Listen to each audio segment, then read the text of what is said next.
What? Huh?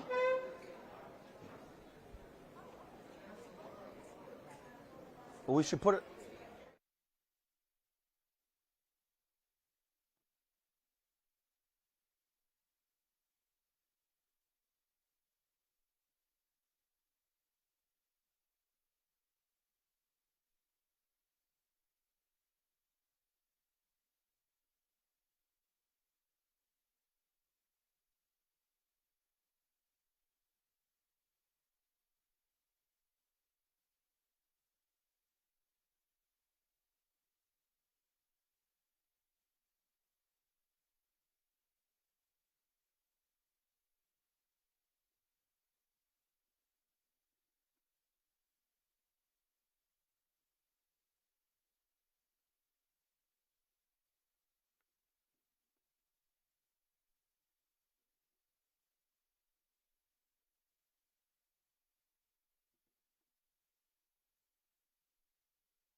I want to welcome the Roland Martin Unfiltered family to Greenwood District here in Tulsa, Oklahoma. We are here in the Greenwood Cultural Center, where today, 100 years ago, more than 300,000 African Americans were slaughtered by a mob of white domestic terrorists, and not a mob, thousands of whites descended on this district. 36 square blocks were destroyed by white domestic terrorists in Tulsa.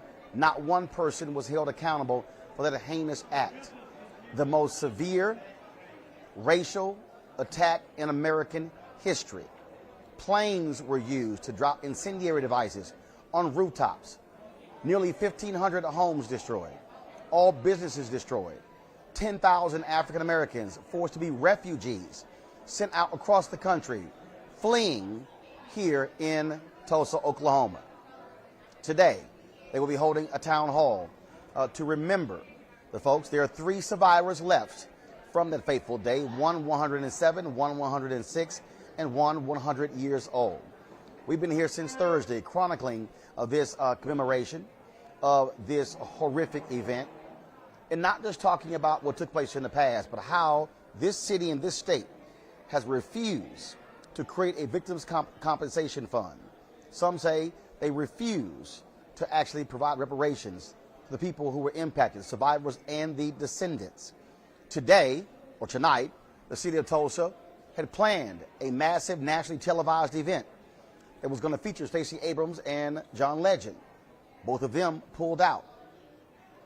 The city said it was because the attorneys made unreasonable demands at the last second. That is a lie. So here we stand, even 100 years later, and Tulsa, in the state of Oklahoma, refuses, absolutely refuses, to provide compensation to the ancestors, first of all, to the survivors and the descendants of those who died in this horrific accident. Now, as you can see, there's a red carpet set up over here. Many of the people are coming through. The survivors have been coming through. Others have been coming through as well, taking photos. A lot of other dignitaries will be here. And in the same place tomorrow, President Joe Biden is going to be speaking here as well. As I said, we spent time over the last several days talking to folks here in Tulsa, talking to descendants, talking to people impacted. Also, we had a chance to sit down and talk with 2 of those 3 survivors as well. And so where we are, folks, where we are, it has been an amazing time, but also there's been a lot of focus on Black Wall Street. Of course, a lot of those black businesses and the effort to revive Black Wall Street.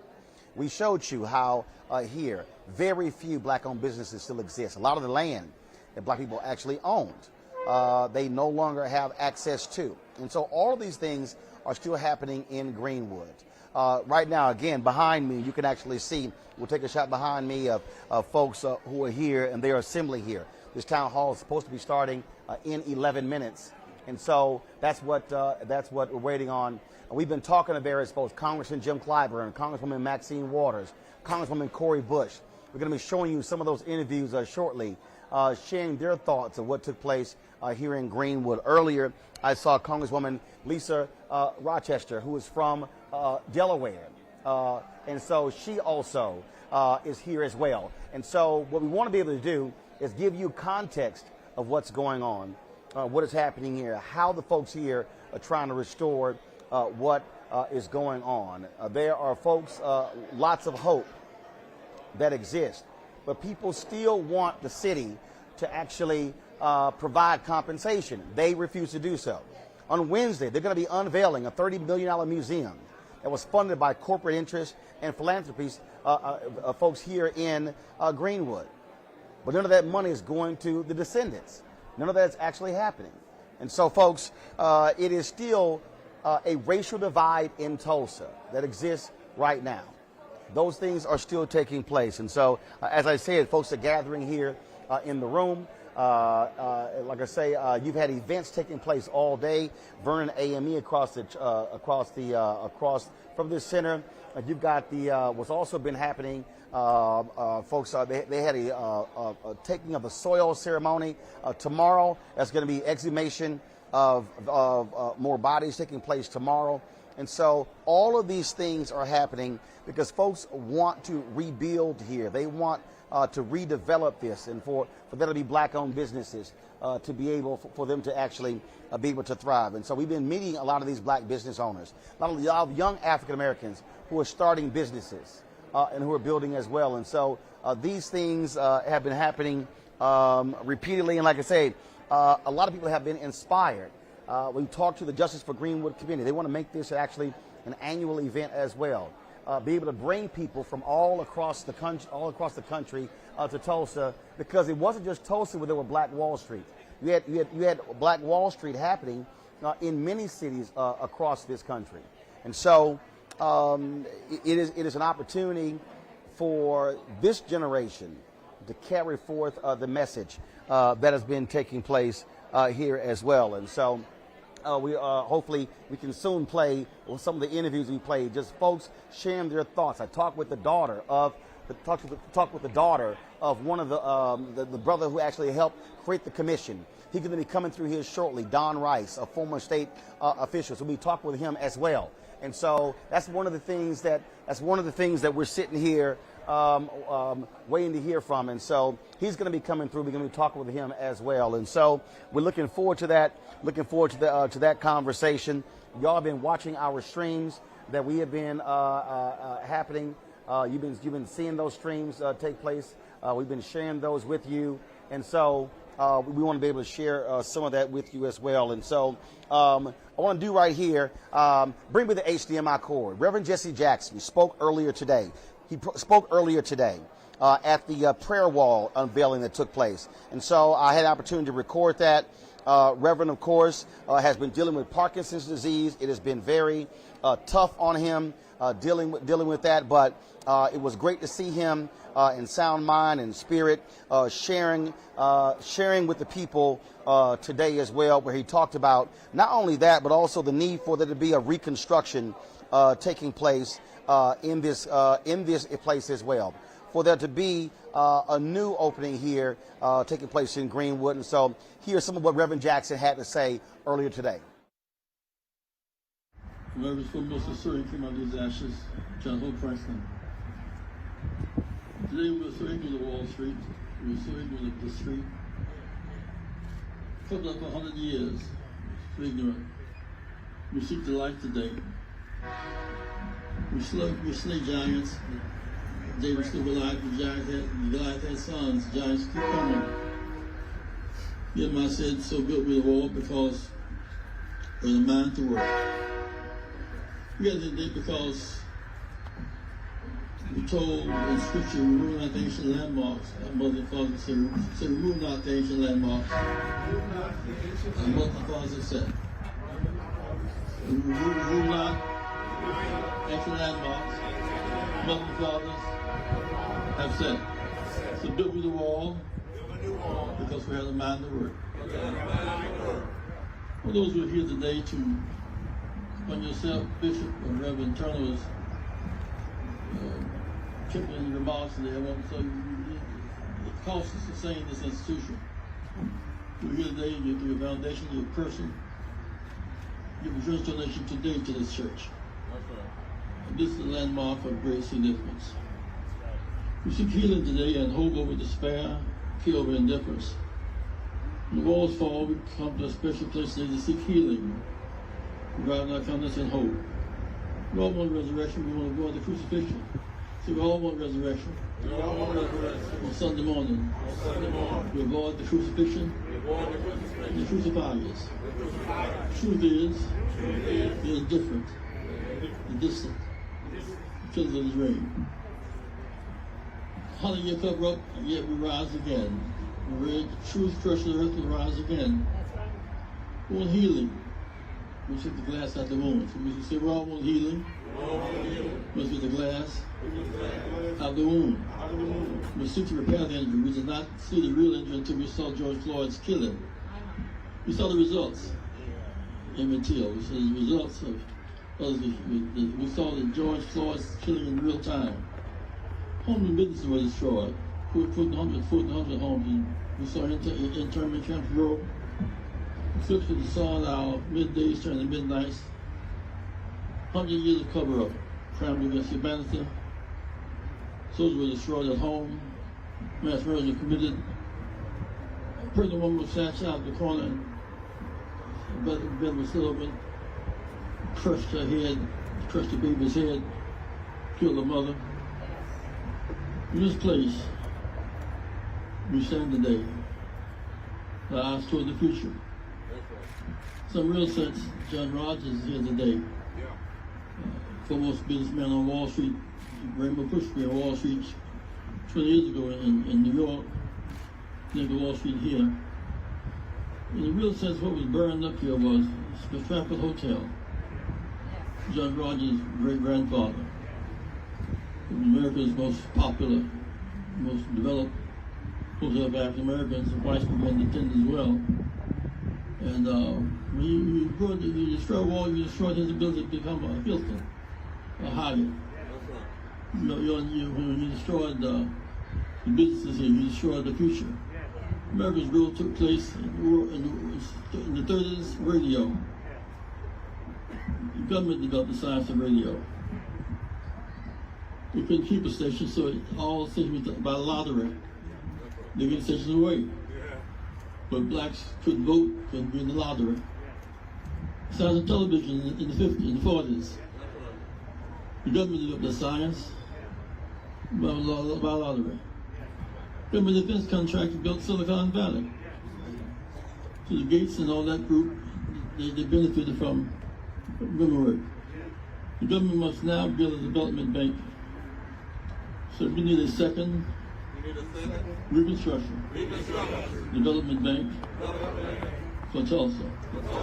Second Reconstruction Development Bank. We need the Voting Rights Act protected.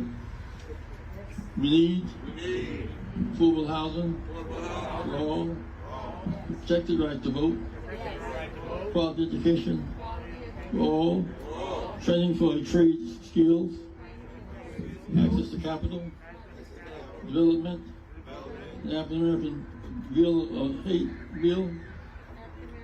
It is appropriate for Jews and Latinos now to have, Asians not to have we need an African American anti-hate bill.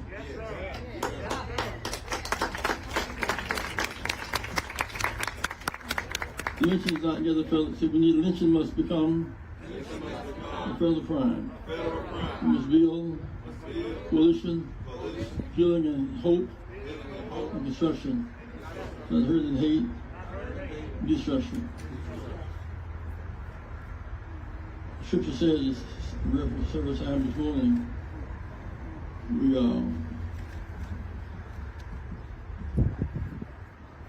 how the blood keeps coming. Honor and suffering is redemptive. If I cannot burn it, cannot erase a memory. Water cannot drown lies, and deceit will not end. We be blessed because our weakness, so God will bless our weakness, but not our wickedness. In our wickedness will be rejected. If my people call my name, pray, seek my face, turn from their wicked ways, then will have from heaven, forgive their sin, give the land. We pray and talk about it, it's not enough. We must face the wickedness of our time. Taking property is wicked. Destroying homes is wicked. Killing inhabitants is wicked. Insurance companies not paying crime is wicked. Sounds of the white church is wicked. White business is wicked. The mayor of the city that they had nothing to say about this. The governor had nothing to say about this. The citizens had nothing to say. The entire government in silence, in permissiveness, is crime against humanity. Racism, finally, we talk about racism as a disease. People who are racist are mentally ill. They're racist, mentally ill. They believe God made a mistake, made someone other than their own race. It's ungodly. It's ungodly, but not so. God did not make a mistake. Many people, one message. We all want air. We want breath. We need joy. We need hope. We are God's children. Red and yellow, brown, black, and white. We're all precious in God's sight. Everybody is somebody. I am somebody. I am somebody. I am somebody. Respect me. Protect me. Never neglect me. We are God's children. We will not give up. We will not give out. We will not surrender. We keep hope alive. Keep hope alive. A new Wall Street. A new Greenwood Avenue. A new Tulsa. New Oklahoma. New America. This land is our land. Light will cast away darkness.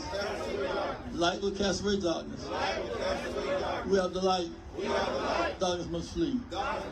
Racism must flee. Gender bias must flee. We have the power. We have the faith. God has the power. See us through. Nothing is too hard for God. I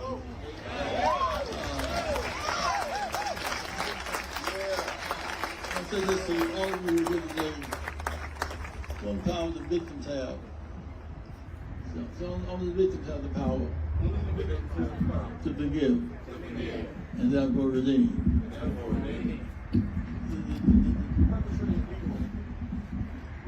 They don't have the power to forgive. The height of arrogance is to forgive yourself, but you commit against somebody since no one who commits a sin power to forgive his own sin.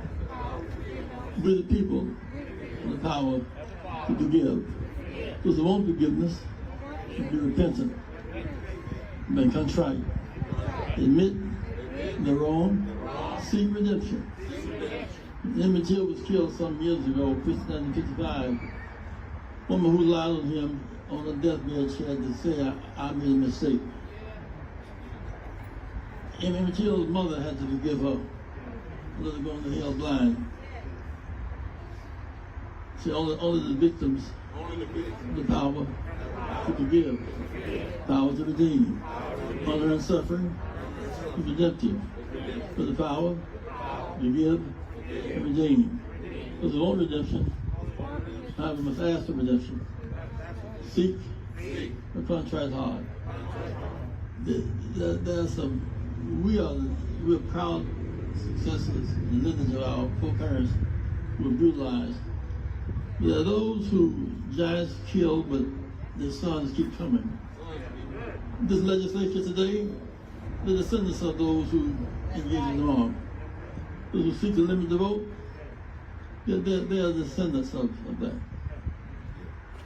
Those who seek to deny women the rights to vote, equality.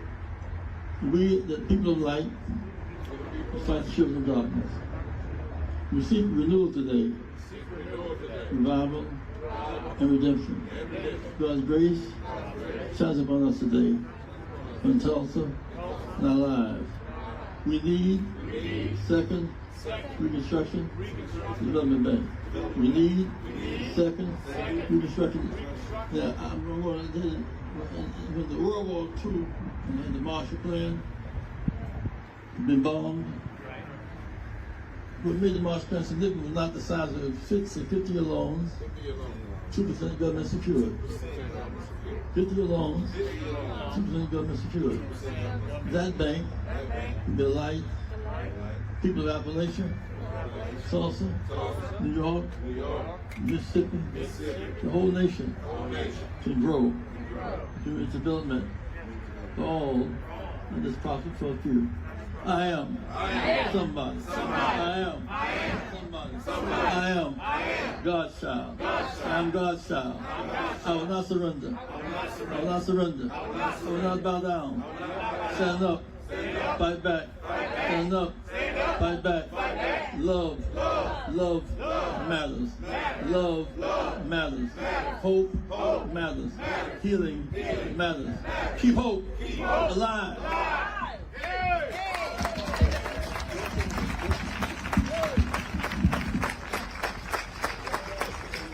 Then Reverend Jesse Jackson Sr.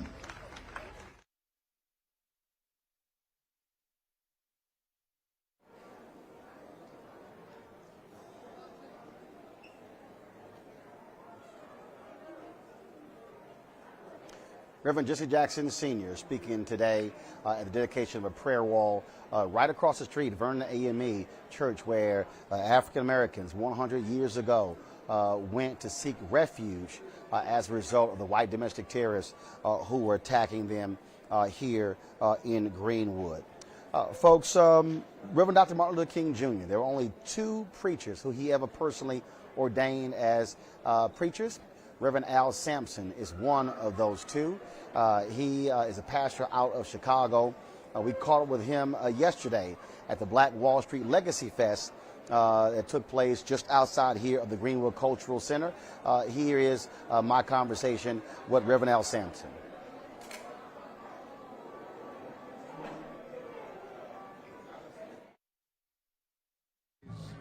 Remember the pathology of white people attempting to destroy our legacy, our history. in our economic strategy of liberation. I come out of the Martin Luther King movement. His daddy and other ministers raised the money and built a bank called Citizens Trust Bank. It's still alive and well today. And Atlanta Life Insurance Company, that was done by a black man named Herndon. And then in North Carolina, Mutual Life Insurance Company. So, and then we came out of Birmingham with A.G. Gaston. So my point is that the genius of this particular day is that it has brought people from all over the world. They didn't come from particular cities. They came from all over the world in order to say enough is enough. We now know that we are at war as Africans in America against the forces that would try to stop us from having an economic proposition. I'm the only preacher in Black America that has a Department of Agriculture in my church. I met today with the brothers from Lincoln University, Jefferson City, Missouri, where those brothers had started Lincoln University in Jefferson City, Missouri, where I give heirloom seeds to black farmers. What is our problem? Everybody feeds us but us. And we're looking now that I'm the chaplain to the World Conference of Mayors. Johnny Ford will be in here in the next 48 hours, the former mayor of Tuskegee, Alabama. But we're going to move with an economic proposition on behalf of our people because we cannot get off the case. That's the genius of Roland Martin. That's always been his epitaph. One thing to have a rap, but Roland gives you a map now because he's seen too much black leaders with a rap and no map. And so when you hear him, when you know when he makes his moves, it's always methodical because he has a method with his eye. And I appreciate him and have known him down through the years, and he knows that he can issue the call to a group of us all over the world, and we'll be there at his door. So let's serve warning. Leave him alone. He's ours. I appreciate it, baby. Always. You. Love you, baby.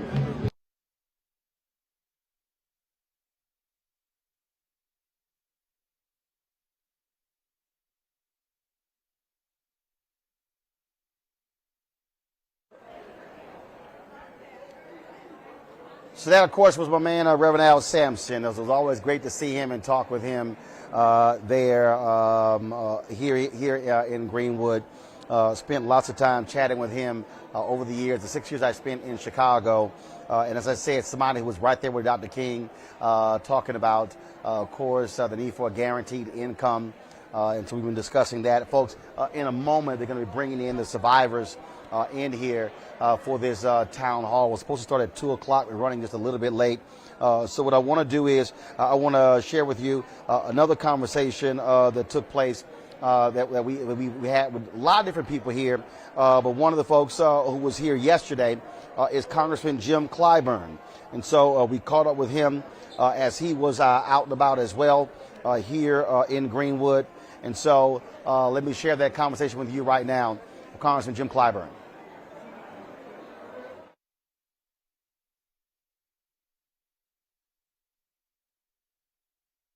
Here, we talked the other day.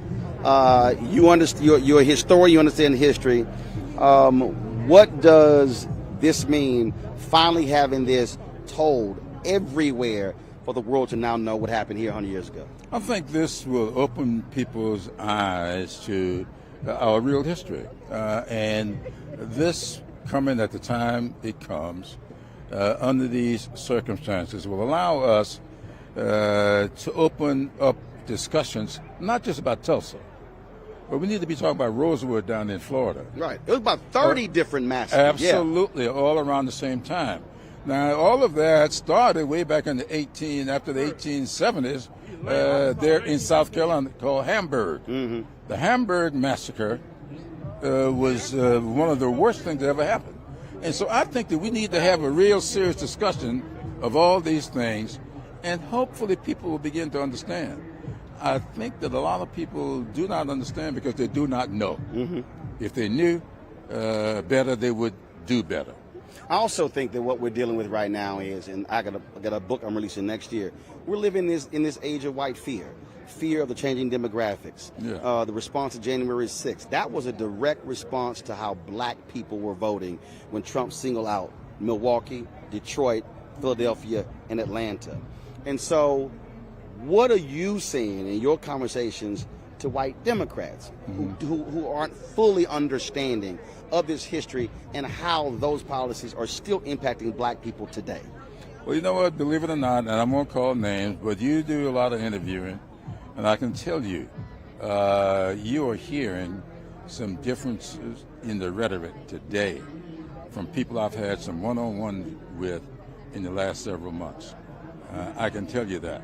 Now, we'll have to wait and see the end result to see whether or not there's any significant impact. But people are already having some different comments to make. Their rhetoric is a little bit different. I don't know if they've been convinced or convicted, but we'll see. Texas voting law, same thing. I did MSNBC this morning, and again, what we are dealing with, and I keep saying this, and I went real hard on Democrats this morning. I said, these folks are not playing. They don't care about bipartisanship. They don't care about how can we all get along.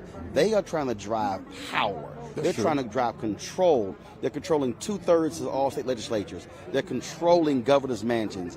And so, again, I don't know what Senator Manchin and Sinema doing, but these folks want power. That's true. I agree with that. I don't disagree with that at all. Now, the question now becomes, how do we deal with that? We know exactly what they're out for. Trump was symptomatic, symbolic of that issue. Now, hopefully, not just Democrats, but Republicans will start losing their fear, because there is a lot of fear among them. But you met your wife in jail, and what I keep saying is there has to be constant pressure. Black Voters Matter are going to be doing the caravan beginning June 19th, coming to D.C. Senator Chuck Schumer said he's going to bring up the voting bills by June 21st. To me, we've got to put 50 to 100,000 people, and not just black people and not just Latinos, but young whites as well. They're targeting them. They got to be, to me, in the halls of Congress, meeting with senators. They've got to. I say there are 48 Democrats who are ready to vote in that filibuster. They got to feel it and see it, and folk understand how real this is. Oh, I agree. I agree. The only question is, how do we get all of that done? You got your job to do. I'm going to help you do that. I've got my job to do. Please help me do that.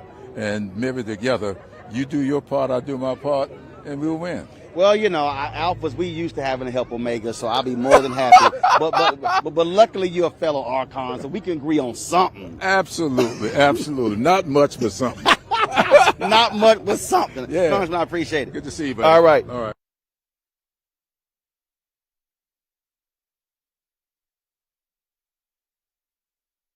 Profiteers, urban removalists, and gentrifiers. This is not a celebration. Ashe. This is a crime scene. We have to bring our own yellow tape to expose and expel that same spirit that murdered over 300 black bodies that we're still searching for today. It's the same spirit that builds glass buildings to hide their guilt and hide our history, eclipsing the Oklahoma Eagle building, one of the oldest black newspapers in this country, to make way for a whitewashed, sanitized edifice that does not include repairing what you destroyed. You're not repairers of the breach. You are perpetuators of destruction, still making stacks off of our necks. Your hands are bloody, and our ancestors' blood is speaking from this grounds today. Our collective clarity is already awakened by this reality. Those who commit the murders also write the reports. This is no celebration, Cain. We won't be silent anymore. We've come today declaring loudly and strongly the reclaiming, restoring, and repairing of our contract with ourselves. It's us who will heal us. It's us who will educate us. It's us who will abolish voter suppression. It's us who will restore alignment to love one another fiercely without break or secession in our communities. It's us. My brothers and my sisters, we have nothing to lose but our chains. We're unchaining ourselves from mediocrity and leaning into our collective genius. We're unchaining ourselves from oppressors and becoming our own champions of economic domination in our own communities. We're closing our own wealth gap by continuing what our ancestors began, of being first and being all us, everything. We may not all arrive at the same time. Some may require a pause, a break, or even rest from their labor. Trust and believe this city, this state, and this country has not seen the last of Rosa Davis Skinner's, Dr. A.C. Jackson's, Mabel Little's, Fanny's, Martin's, Ida's, Langston's, Terrence's, Malcolm's, Thurgood's, Shirley's or Bayard's, Big Mama's, Ma's, Granddaddy's, Nana's, and Pawpaw's, and Ella's. We always have a remnant, an Afro future, always another resolute generation, another one and another one. They're here in this room taking up space, refusing to be unseen and unheard and undervalued any longer. You may not know our names, but you will. It's our time. Our eyes have seen the glory of Greenwood, the anointing, the oil, the essence of Greenwood. Black Wall Street is unretractable, unstoppable, it's unerasable, and it has left an indelible mark on this community and this nation. 100 years ago, there was a fire in what our oppressors called Little Africa. Today, 100 years later, standing where our ancestors' lives and livelihoods were obliterated, we're here to serve notice that we're unapologetic about the fire in our bellies, to reclaim, restore, repair, and revive our Greenwood, our Black Wall Street. It's the spirit of a thing. We embody that spirit today everywhere that Black people are. My brothers and my sisters, it must always be courage over comfort for us. We must deny access to our genius being weaponized against one another to further an agenda that denies access for all of us. God, the divine orchestrator, has always been our way out of no way, meeting us in hush harbors as we've always created our own upper room experiences to anchor us in tumultuous times and in times of great victory. In this moment, we honor our ancestors past and present and their descendants. We pay homage to these living survivors, Mother Viola Fletcher, Mother Leslie Randall, and Mr. Hughes Van Ellis, a.k.a. Uncle Red. Your tears are not lost on us. I am, and we are, because you have been. We honor the stony road that you've traveled. May our God continue to keep you is our prayer. Amen, Amin, Aho, and Ashe. It is my distinct honor to introduce the incomparable Dr. Tiffany Crutcher.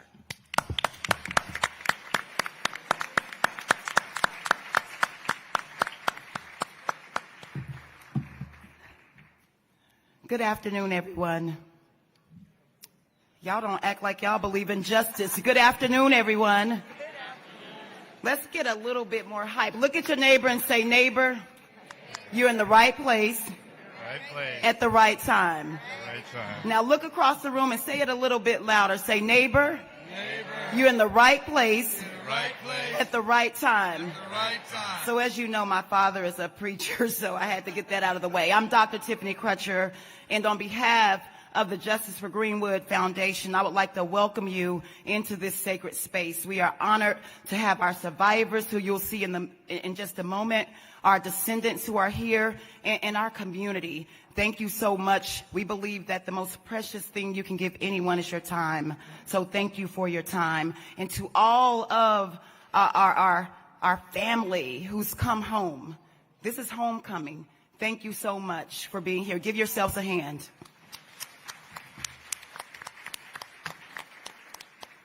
So without further ado, it is my distinct privilege and pleasure to bring to the stage someone whom I have a tremendous amount of respect for, someone who I've watched from afar speak and echo the voices of not just her community in Seattle, Washington, but for communities of color all over this nation. Angela Rye is an award-winning host, social justice advocate, lawyer, and commentator. She is the host of the weekly podcast, On One with Angela Rye, and a politics and culture commentator.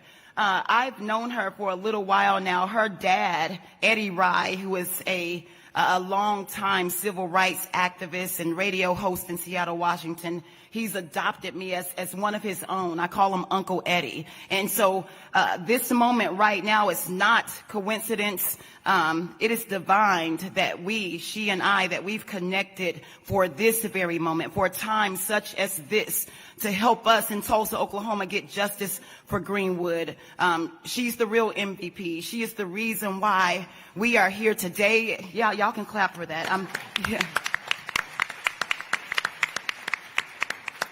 And you just can't ask for a better advocate, for someone to just have your back, someone to undergird your mission. And I just want to say from the bottom of my heart, thank you for what you've done for us this week. And so I need for you all to stand up on your feet and give it up for none other than Angela Rye.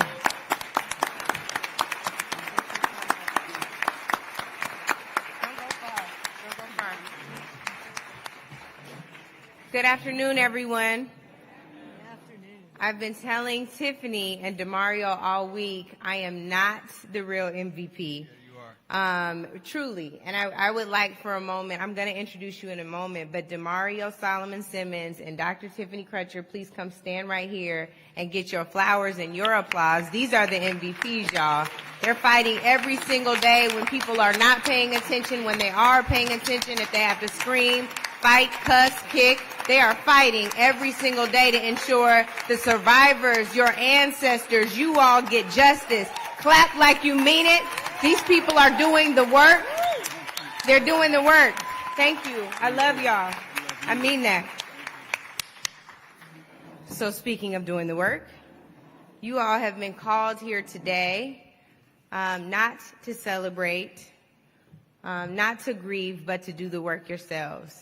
I'm so excited about this particular town hall because it invites us in to do something that so many of your ancestors did. I know Tiffany said that it's not a celebration. Oh my goodness, two of my favorites just walked in, y'all. Oh. I interrupt this message to tell you that Mother Fletcher and Uncle Red are in the building. Yes. Now those are the real MVPs. Got their jerseys on and everything. Come on.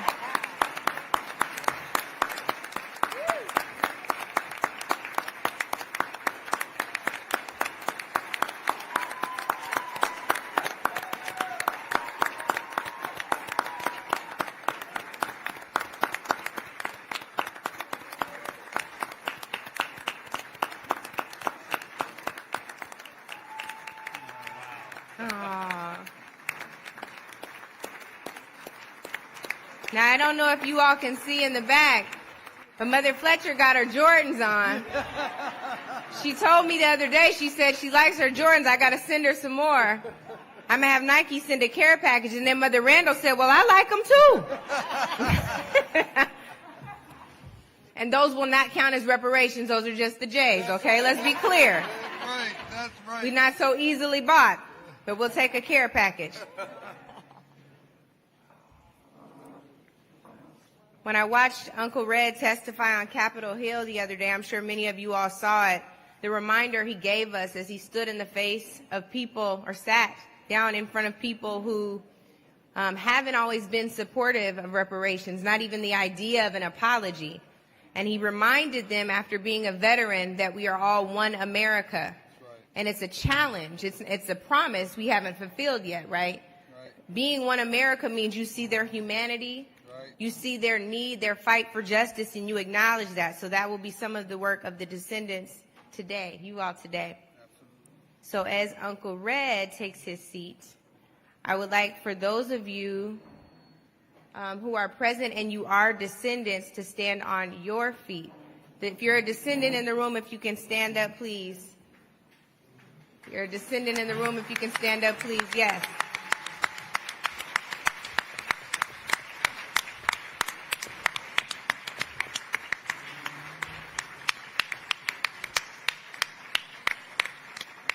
Thank you all so much. My next question is, descendants, you might not want to sit down yet. If you're here and you're not a descendant, but you know you carry the spirit of Black Wall Street in your heart, will you stand on your feet?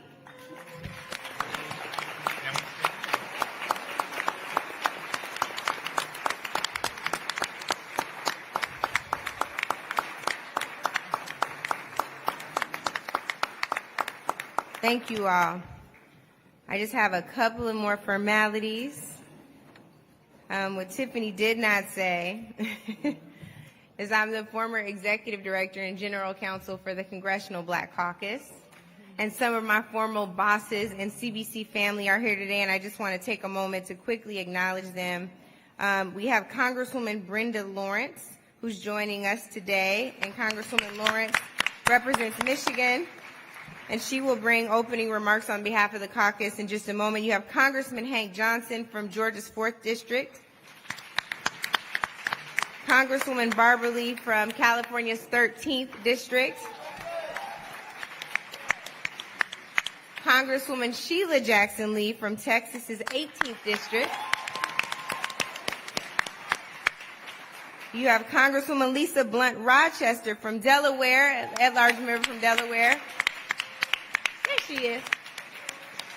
Did I miss any of my CBC bosses and family? I got everybody. I'm not in trouble. All right, we're good. So again, before we got, we had to acknowledge Mother Fletcher and Uncle Red. We were talking about the importance of the work today. This isn't just a town hall conversation. This is a call to action to ensure that when we all leave the commemorative events this weekend, we understand the fight for justice continues. We understand that there's also work that we have to do, and so we will get to some prompts, but I will get to that in just a little bit. I now have the distinct honor and privilege of introducing to you all, again, it will be both Congresswoman Brenda Lawrence, who is the second vice chair of the Congressional Black Caucus, and Attorney Demario Solomon Simmons. Congresswoman, I know you'll bring remarks on behalf of the caucus. I want to quickly tell you all, Demario has been fighting for reparations since I first met him in law school. We were a part of the National Black Law Students Association at the time on the executive board. I actually was on the regional board when you were on the national board. But Demario's title was, guess what, as an Avasta executive board member? I'll tell you, he was the reparations chair. So if you ever questioned his commitment to this cause, I hope that deads that. So, Demario, I know that you're following Congresswoman Brenda Lawrence, but I do want to thank you again for your work. He's been talking about this issue since law school. And now it's time for us to help lift up Demario's arms, Tiffany's arms, so many of your arms in this fight. Some others have been fighting this for 100 years. It's time for us to not take the baton, but help them carry that baton so we get a little bit closer to justice. It is past time, y'all. Congresswoman Lawrence, if I can have you now to come bring opening remarks on behalf of the caucus.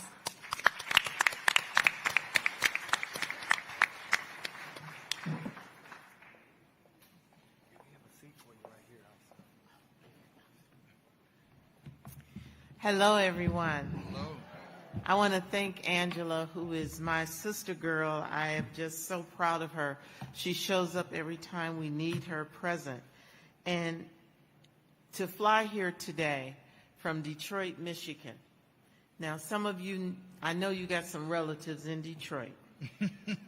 To come from Detroit, a proud black city, to come to the heart of our black community today, to celebrate, to commemorate, and to empower, and to seek reparations is extremely important, and I'm so proud to be here with you today. I want to take a moment to acknowledge the incredible work that you're doing in Tulsa. I represent Michigan's 14th Congressional District, which includes the city of Detroit. I'm a proud Delta. I saw one of my Delta sisters there. Woo-hoo! And we are here today as the Black Caucus. You heard our members being acknowledged. And we're here joining you with what we stand on our 50th year in Congress, our power and our message. On behalf of the Congressional Black Caucus, I would like to commemorate you for fighting tirelessly on behalf of the 3 survivors, the descendants of the Tulsa Greenwood race massacre, and the legacy of this incredible community. I also want to recognize the chair of the Black Caucus, who we're standing here strong today. She recently lost her husband, and she's home going through the grieving process. We love her, and she wanted to make sure that we stood up here today and that we were with you. So would you just join me in saying a prayer and giving applause for our chair, Joyce Beatty, representative from Ohio. The Tulsa Greenwood race massacre is one of the darkest chapters in American history, yet is largely absent from many of our history books. It's a story that's left untold in many quarters. I want to tell you, as a Detroit girl growing up, it wasn't until I was an adult that I actually understood and was told what happened here in this community. Walking the historic streets and standing here today in this cultural center that serves as a monument to that horrific event, I am reminded of the strength and the resilience of our Black communities and how, despite every challenge and every obstacle, we managed to survive, and in most cases, we thrive. I tell you, growing up in a Black neighborhood, having a community of support, having the legacy of being a Black woman in America, you know what that feels like here. But today, we're going to make the world understand, even though it's 100 years ago, what happened in this community, what happened to my people is unacceptable, and you will remember it, and you will recognize the survivors and those who are the descendants. I want you to know you are the true heirs of an amazing history of the Greenwood District, or the Black Wall Street, which at a time was the wealthiest Black community in America. So think about that. We are struggling now, 100 years later, with the wealth gap, where white people, just because they're born with a certain skin color, are projected and continue to out-earn us economically. But your ancestors found the answer: economic self-determination, self-sufficiency, and Black business ownership. Much can be learned from the example of Greenwood, and I'm here today and proud to say that the Congressional Black Caucus, the largest legislative caucus in the U.S. House of Representatives, 57 members strong, is committed to fighting to make sure that these historic wrongs are corrected, and the story of Tulsa and the Greenwood race massacre is never forgotten. And while sadly the congressional district that we're in today does not have a Congressional Black Caucus representative, but I stand here today, our message and our power, to let you know that you are now officially represented by the members of the Black Caucus.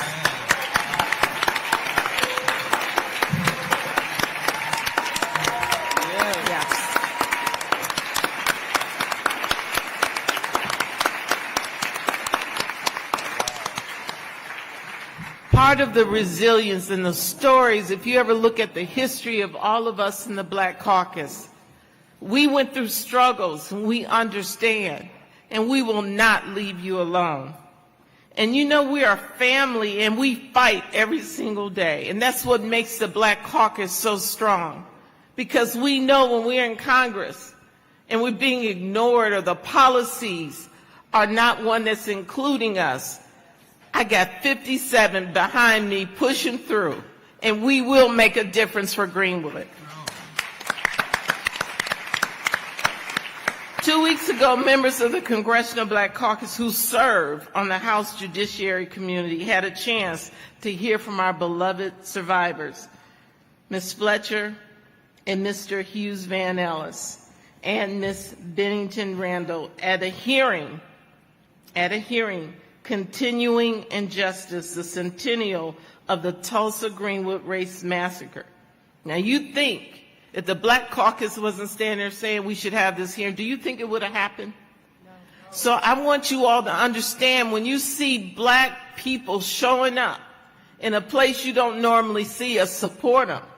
Because when we're in the room and we get the mic and we get an opportunity to sit at the table that, like Shirley Chisholm told us, sometimes we bring in a folding chair, but we're at the the darn table.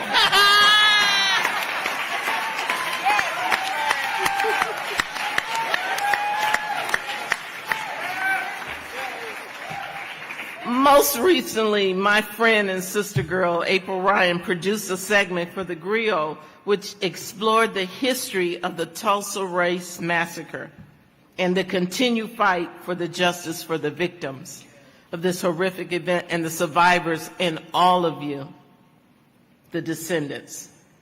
The segment was tragically named Genocide in the Heartland. And I want you to hear what I'm getting ready to say. America is loud and strong when criticizing predators of genocide across the globe. We deem them war criminals and we denounce them on an international stage. Yet, our nation's voice have historically and inexcusable been silent in the face of similar actions that occurred right here on our homeland to Black people. Let me be clear, the tragedy that took place here in Greenwood 100 years ago was a genocide. It was an attempt to wipe out an entire community of families, homes, and businesses based on racism and hatred. And that's what genocide is. Our national response must be equal with the act that happened to Greenwood. My CBC colleague, Congresswoman Sheila Jackson Lee, has introduced a bill, H.R. 40, to create a commission to study reparations. I want you all to know that if you want a fighter, line up with Sheila Jackson Lee. That's right. Because she is not going to give up.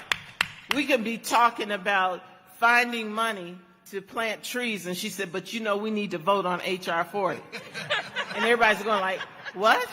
She is not going to allow Congress to go to sleep on this. And she's got 57 of us behind her doing the same work.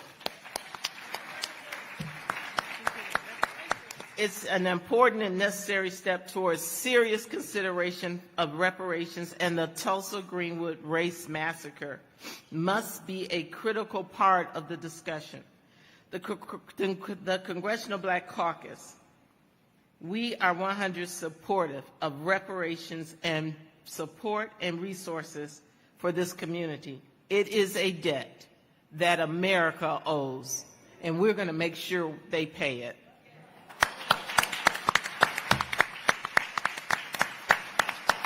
The story of Tulsa Greenwood Massacre must be a focal point for our efforts to advance the critical priority of racial justice. You know, this whole country was awakened when George Floyd, we witnessed him dying under the knee, being murdered under the knee of a coward wearing a badge who took the life of a human being. And it shook the country Well, that's why we are so woke this moment in the 100th year of what happened here in Greenwood. It's a battle that we at CBC wage every day, and it's a battle we will win. We all know that today is Memorial Day, and communities across this country are rightfully honoring the heroic men and women who made the ultimate sacrifice in the service to our nation and our families. But at the same time, it's also fitting that we also take the time to honor the memories, lift up the legacy of those lost 100 years ago here in Greenwood. In their names, we honor you, their descendants, and commit to supporting you in the fight for justice. I remember when I was elected mayor a long time ago, a reporter walked up to me and he said, "So you think you got elected mayor because there's more black people in your city?" I said, "Sir, I got elected because I have earned the respect and honor of the people of this city." I said, "But if you want to discuss my skin color, have a talk to God, because he blessed me with this beautiful black skin. He made me equal. I don't sit down under anybody because I have the right to stand up to." My grandmother told me, "Brenda, if you work hard, if you go to school and keep your faith in God, there's no door that you do not deserve to walk through. There's no table that you do not deserve to sit at." And as a black woman in America, as a member of Congress, I want Greenwood to know we are laying our fingerprint on this city, and you have us, we have your back, and I know you have ours. God bless you, and thank you.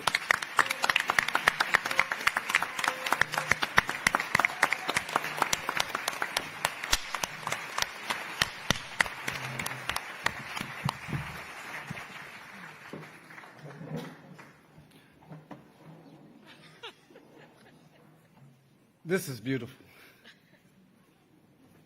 We've worked a long time to get to this point. We got some more work to do. Is that all right? I'm attorney Demario Solomon Simmons. Law is my ministry. Justice is my passion.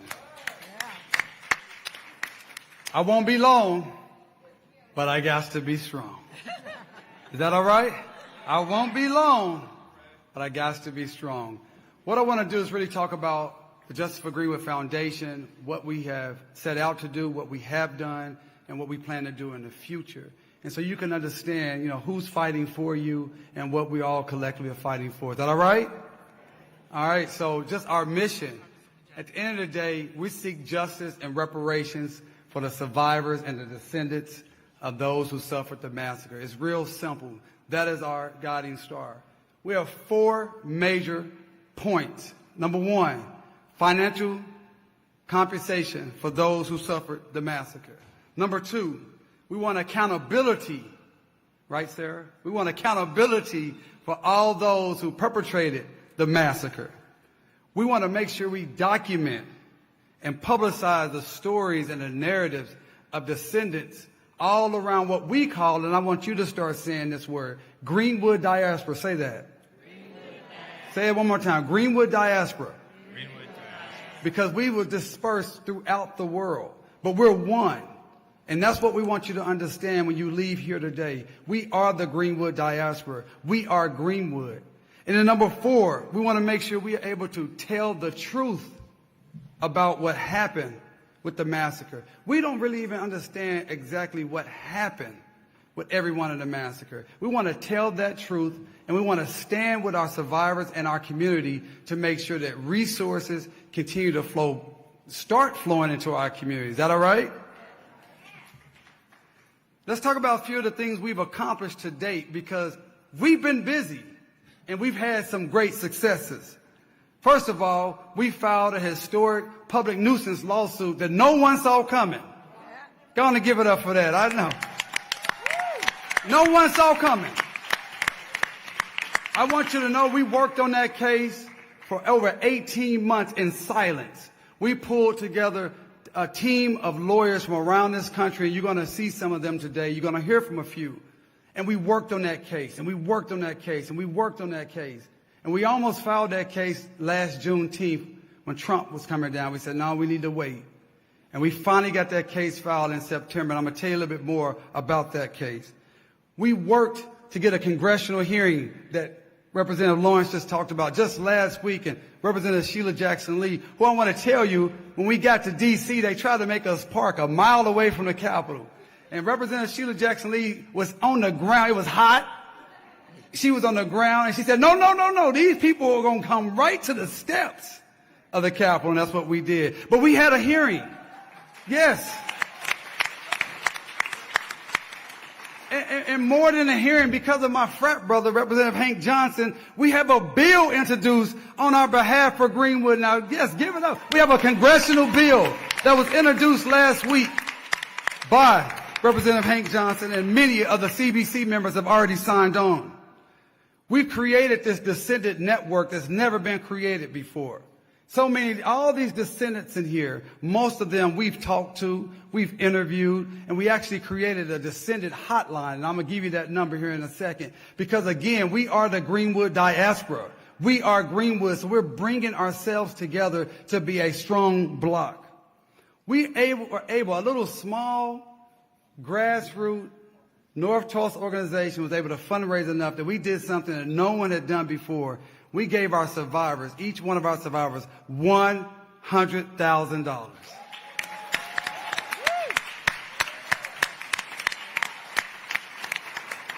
Now, it's not reparations. It's a gift of love. Because at the end of the day, Greenwood was a love story, and I'll tell you more about that later. But we've made sure that we've centered the survivors and descendants. We've made sure that this weekend is not about Disneyland and celebrations. It's about the survivors and reparations. Now, our team, I'm so proud of the team that we've assembled. A diverse team. We're all over the country. Lawyers, activists, academics, just regular folks. Some of these folks, if you're on the Justice for Greenwood team, please stand. Please, Sarah, full team. Right. Mackenzie, yeah, stand, a whole table of folks.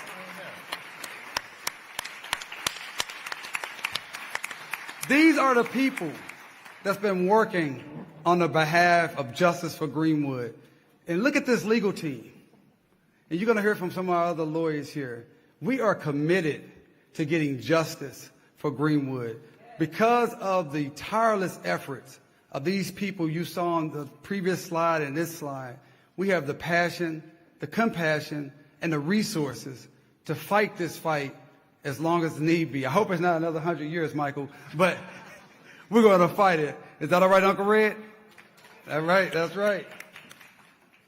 So our initiatives moving forward, obviously the historic litigation, but it's not just one case. We have 4 cases going, and I'm going to tell you about those. Our descendant outreach, as I told you about, our hotline, you're going to hear more about that. We have a full program, so when people call, we can get your information, and we can connect you with our group and with our network. We have an oral history project that started. Some of you were interviewed today. If you were interviewed today, raise your hand. Okay, how did that go? Did that go all right? All right. That's just the beginning of our oral history project, where we're going to go across the nation, throughout the Greenwood diaspora, capturing these stories of our families. And we have a wonderful new website that will be launching in the next couple of weeks that will be the #1 resource, all things Greenwood. And we have the developer here who's also a descendant who will talk a little bit about that. Now let's talk about this historic litigation.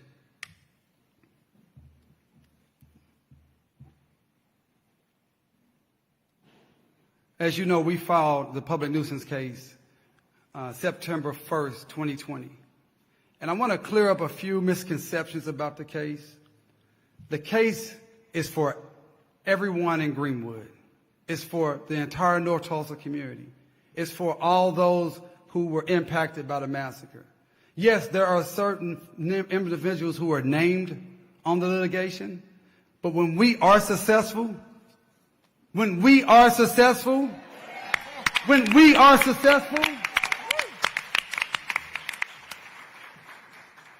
it's going to benefit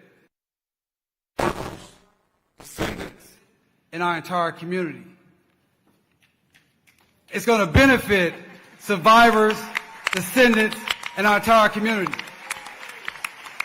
We have two claims. One is the public nuisance claim, which simply says a nuisance was created in 1921 that has continued and gotten worse each and every year, Congresswoman Sheila Jackson Lee. And we want that nuisance to be abated. That's the legal term. And we believe that the law is very clear that we should be able to move forward with our case and be able to prove to fix or abate the nuisance. That's why we don't have a dollar amount, because we don't know how much it actually costs. We don't know what all it takes to completely abate the nuisance that is here in North Tulsa. The nuisance that we see every day when we see that highway running through our community. The nuisance we see when we see on the south side of the highway, it is a first-rate city, and on the north side of the highway where we live is a third world country. That's the nuisance that we see all the time. Oh, I've just been informed, and I must stop here and recognize former State Representative Don Ross. Don Ross, Representative Ross, are you here? Will you please stand and raise your hand? Yes, yes. This is the man, along with Senator Horner, that had the 1997 Tulsa Race Riot Commission, who created the report in 2001 that said reparations were due. He's the man that's responsible for this Greenwood Cultural Center that we're standing in here today. He's a man that when other people didn't want to talk about the massacre, didn't want to talk about reparations, didn't want to do the right thing, Don Ross stood strong. We love you, Don Ross. We thank you. We thank you, Don Ross. And we miss Senator Maxine Horner, who passed away just a few months ago. Give it up for Senator Maxine Horner, who sent me an email less than a week before she passed away, just to say, Damari, I want you to know I'm with you. I'm with you. I believe in you. And I am hoping and praying that you never give up the fight. That's an email I will always cherish. We're also asking for unjust enrichment. We are tired of this city and others utilizing our names and our likenesses and your pictures of your relatives.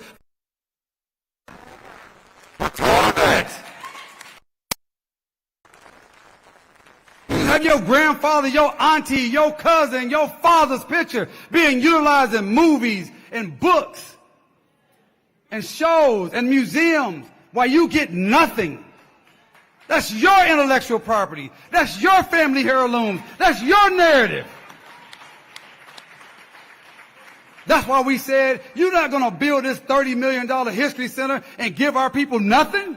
You can build it on the backs of our people.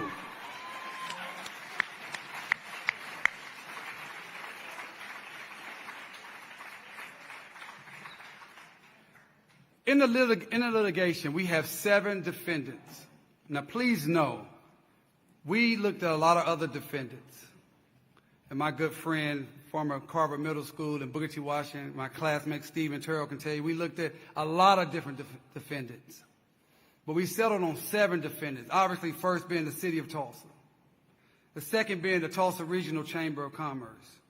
The third being TDA, Tulsa Development Authority. The fourth being the Tulsa Metropolitan Planning Commission. The fifth being the Tulsa County. And then we had the Oklahoma Sheriff Department and the Oklahoma Military Department of the National Guard. I was told today that during a ceremony at Standpipe Hill where those brave black men made their last stand, that the Oklahoma National Guard made an apology that actually stated for the first time in 100 years that we did not do our job. We did not protect the people of Greenwood. That only happened because of what we have done, because of all of you. Real quickly, what we're asking for a lot because we need a lot to abate the nuisance. You probably can't see us pretty small, but I'm going to tell you first and foremost, we're asking for a victims' compensation fund. We're asking for a victims' compensation fund for all those who were victimized, not just by the massacre, but the 100 years of continued harm. Absolutely, Representative Lee. We're asking for a scholarship fund for descendants, specifically for descendants. Not for anybody, but for the descendants. For those descendants who are still live in Tulsa, we're asking that your taxes be abated for 100 years. For 100 years, you paid into a city and a county that owes you money, so for 100 years, you shouldn't have to pay anything to that city or that county. We're asking for the establishment of a land trust and give our dang land back. We want our land back. My wife's in here, so I said dang. My mother-in-law's over there, too. We want our land back. This, guys and ladies, this is reasonable stuff. You took it. You still have it. Give it back.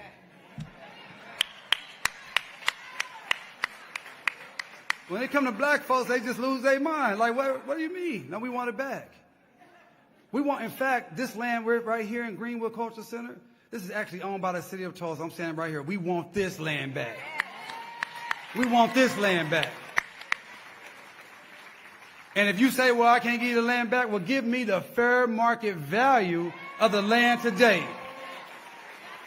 How much you think that land with all those buildings they building down on Greenwood is worth today? Don't talk to us about Greenwood Rising when we don't own any of the land. Don't talk to us about Tulsa Triumph when we don't own any of the land. Don't talk to us about everything is all good when we don't own any of the land that made Greenwood Greenwood. It was land ownership that made Greenwood. It was freedom, mind state, and wealth comes from land. And we want it back because it's ours, it is ours, it is ours.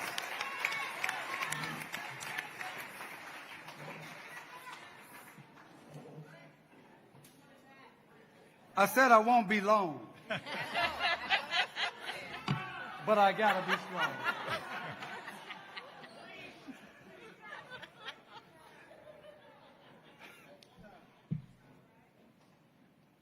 Look, I'm from 36th Street North. I go back to Gibbs, Chamberlain Park, Lincoln Park, Hawthorne Park. All my life, we've never had a hospital in North Tulsa.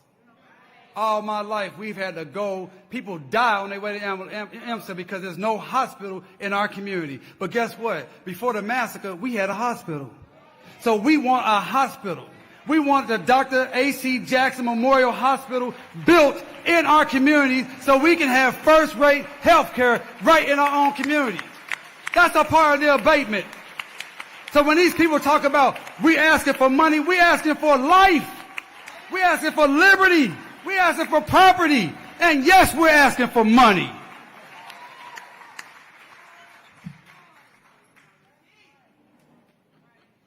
I'm going to move on.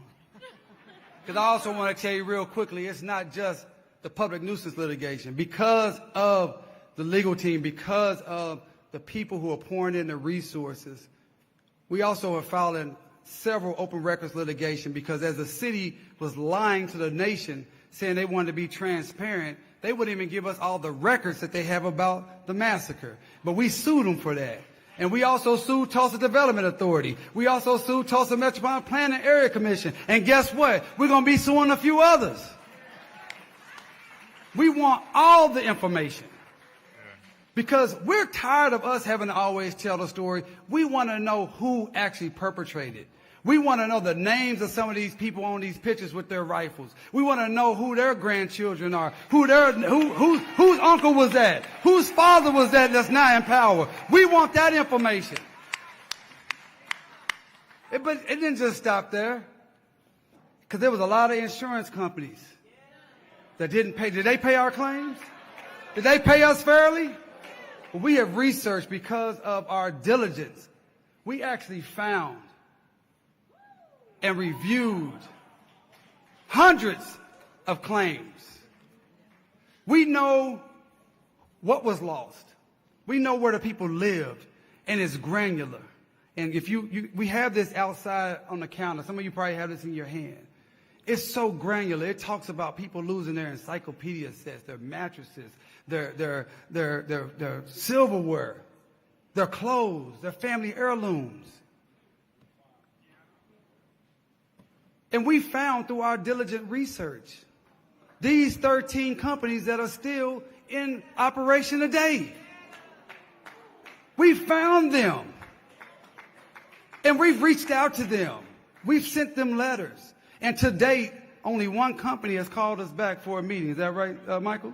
And that's Chubb Company. And we're going to have a follow-up with Chubb.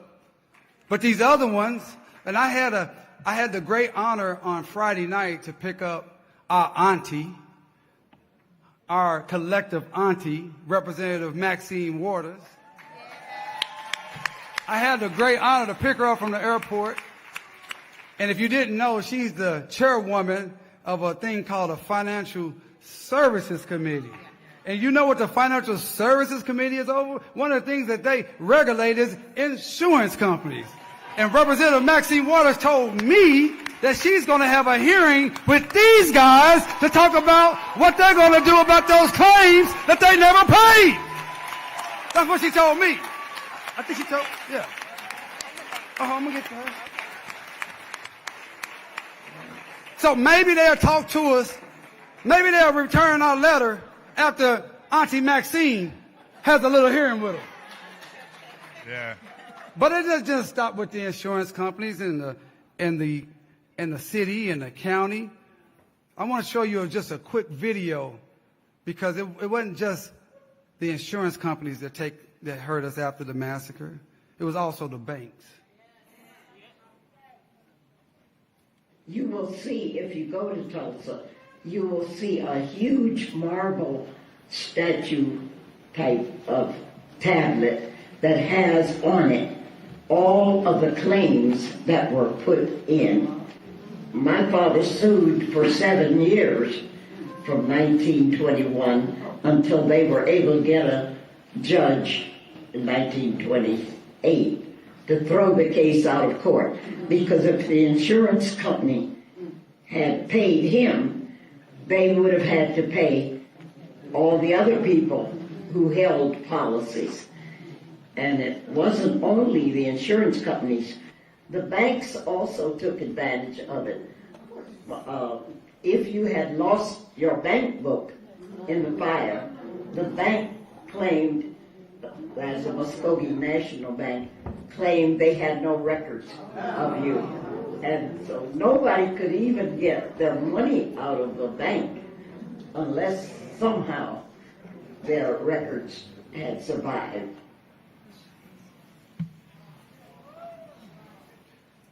And guess what? We've done the research on those 20-something banks that was here in Tulsa at the time, and we found about 17 of those banks are still in operation through Chase Bank and Bank of Oklahoma. And guess what? Who regulates the banks is this woman named Congresswoman Maxine Waters. And she told me that she's going to have a conversation with these banks who kept and stole our money. So I told you I wouldn't be long, but I got to be strong. I wouldn't be long, but I got to be strong. Justice for Greenwood. Justice for Greenwood. Justice for Greenwood.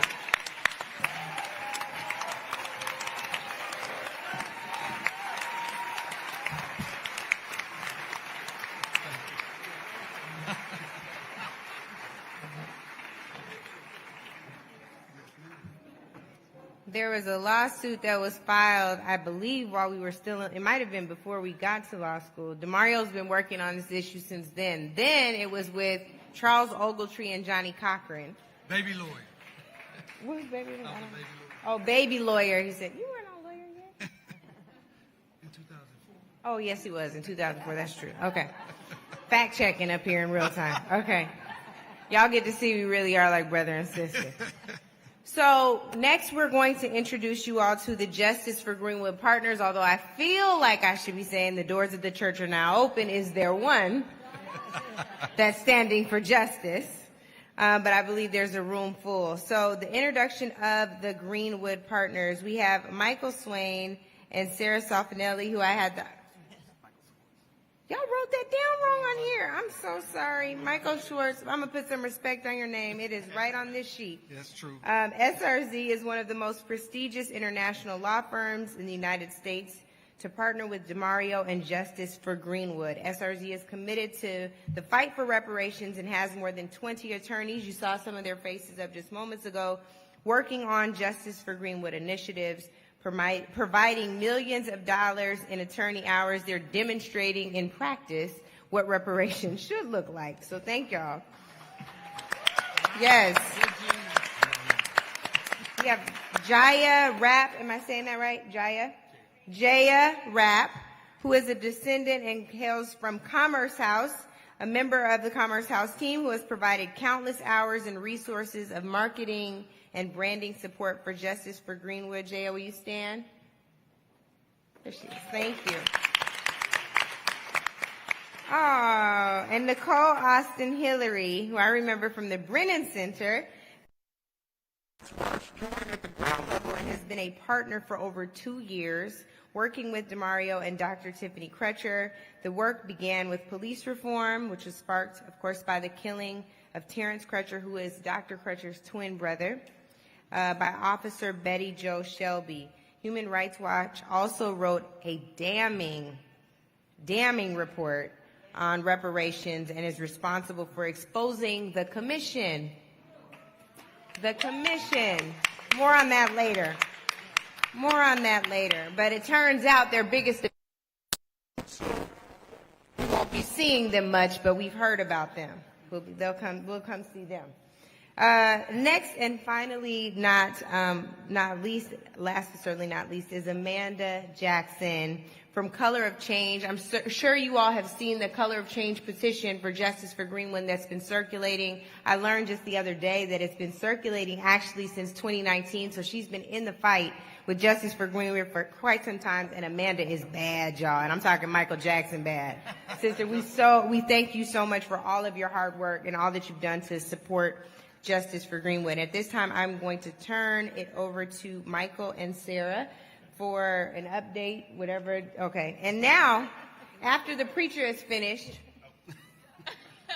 the reports will be 5 minutes because we have this great room of workers that we have to get started on building Greenwood 2.0. Isn't that right, y'all? Okay. 5 minutes. I'm going to cut you off, friend. Okay. He's got 1 minute. He has 1 minute. Okay. Oh, can I do one more thing? I'm sorry. Y'all, if you don't know Roland Martin, Roland, can you just wave? Roland is a man that wears many hats. He was interviewing people in the back just a moment ago. Now he's a camera operator. Roland, we thank you for all of the platform you've given this issue. We are so grateful to you. We love you, good brother. Thank you so much. Sorry, that was not your time. Now Hello, I'm Michael Schwartz. I'm a partner at Schulte, Roth & Zabel, and I'm chair of our litigation department. And it's an honor of a lifetime to join your community's fight for justice. It's just incredible. If I can invite my team up here with me. So, my firm is a New York-based law firm. We have over 300 lawyers based in New York, Washington, and London. Our team is from New York and Washington. And the way we got involved was DeMario reached out to Brian Stevenson to get help on an intellectual property issue about the misuse of a likeness from the massacre. And so we've done a lot of work for Brian's Equal Justice Initiative, and he reached out to the firm, and we said we'd be happy to help on that project, but we said, is there anything else we can do?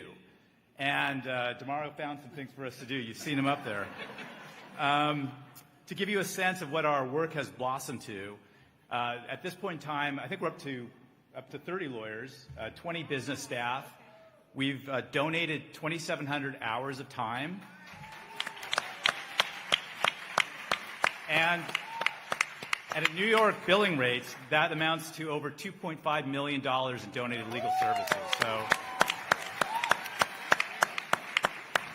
and up here is the some of the people you saw, these people are working tirelessly, day and night, in fighting the 7 defendants that you've seen up there. We have weekly calls with DeMario and his team.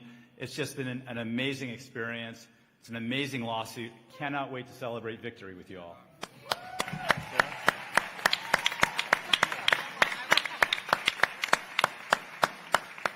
I'm just glad I didn't have to go right after DeMario. So thank you for the buffer, Michael.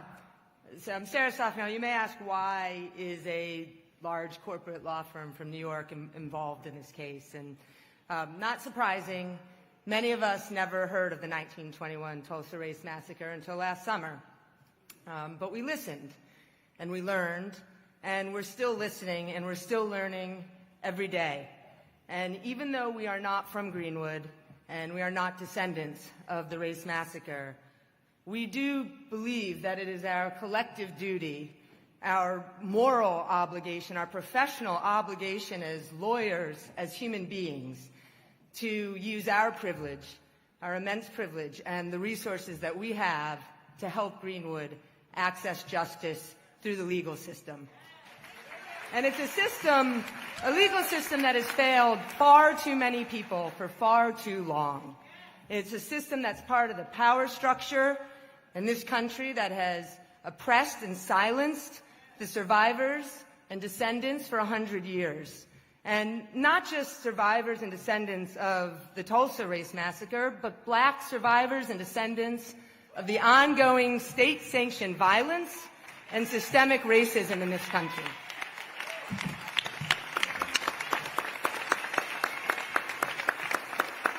Our systems need to do better. Our legal system has to be better. And the system's not going to get better. It is not going to hold accountable the perpetrators of oppression and violence unless those of us with privilege, with the resources, and with the capability to access that legal system demand it. And that's why Schulte Roth & Zabel, it's why our firm has put the full weight of the firm behind this lawsuit. We know, Mr. Ellis and Ms. Fletcher and Ms. Randall, we can't give you back your childhoods, your livelihoods, your homes that were brutally stolen from you.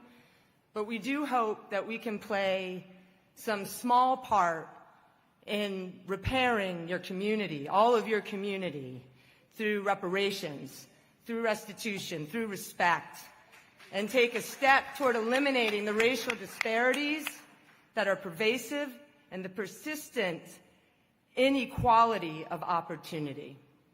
And we do think this can happen through the courts. We're going to get there through the courts, but also outside of the courts, and it's why we are so proud. We're proud that we can be in a position to be advocates for you. We are so honored to be co-counsel with DeMario and the amazing legal team, who we finally have met in person, LaShondra and Cordell and Eric and Stephen, and there's so many. We're so proud to be part of that legal team.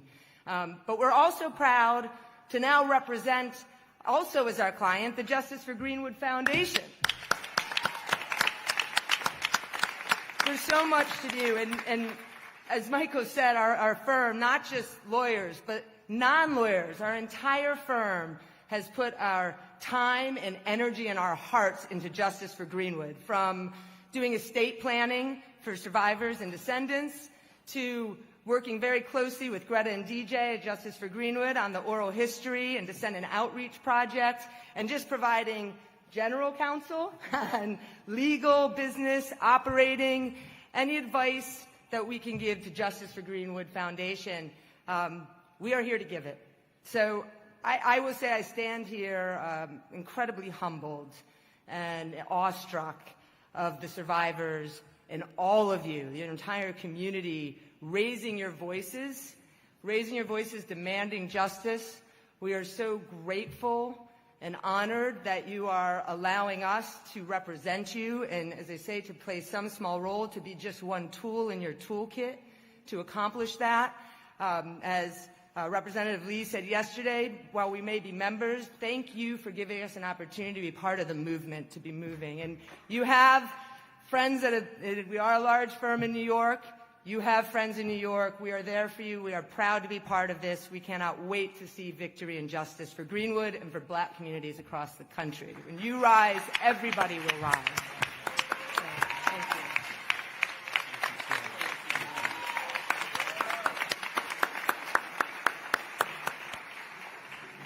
This is a point of personal privilege. I've seen Sarah at work now, and I want to get her ancestry trace because I think she might be related to John Brown. She's ride or die out here in these streets. Right. Okay? Right. Having DeMario's back, there's been an all-out attack and a character assassination, not just on the survivors, but also of their attorney. You've seen the commission busy at work with all the dirty tricks, and Sarah's been right there making sure that they get the facts right. $1 million isn't enough for the survivors. A $50 million pledge is not too much. You are right on, brother. They are worthy. And they're not going to demonize them. We didn't tell them to cancel the events. We just told them their priorities weren't straight. And so we'll just move right along.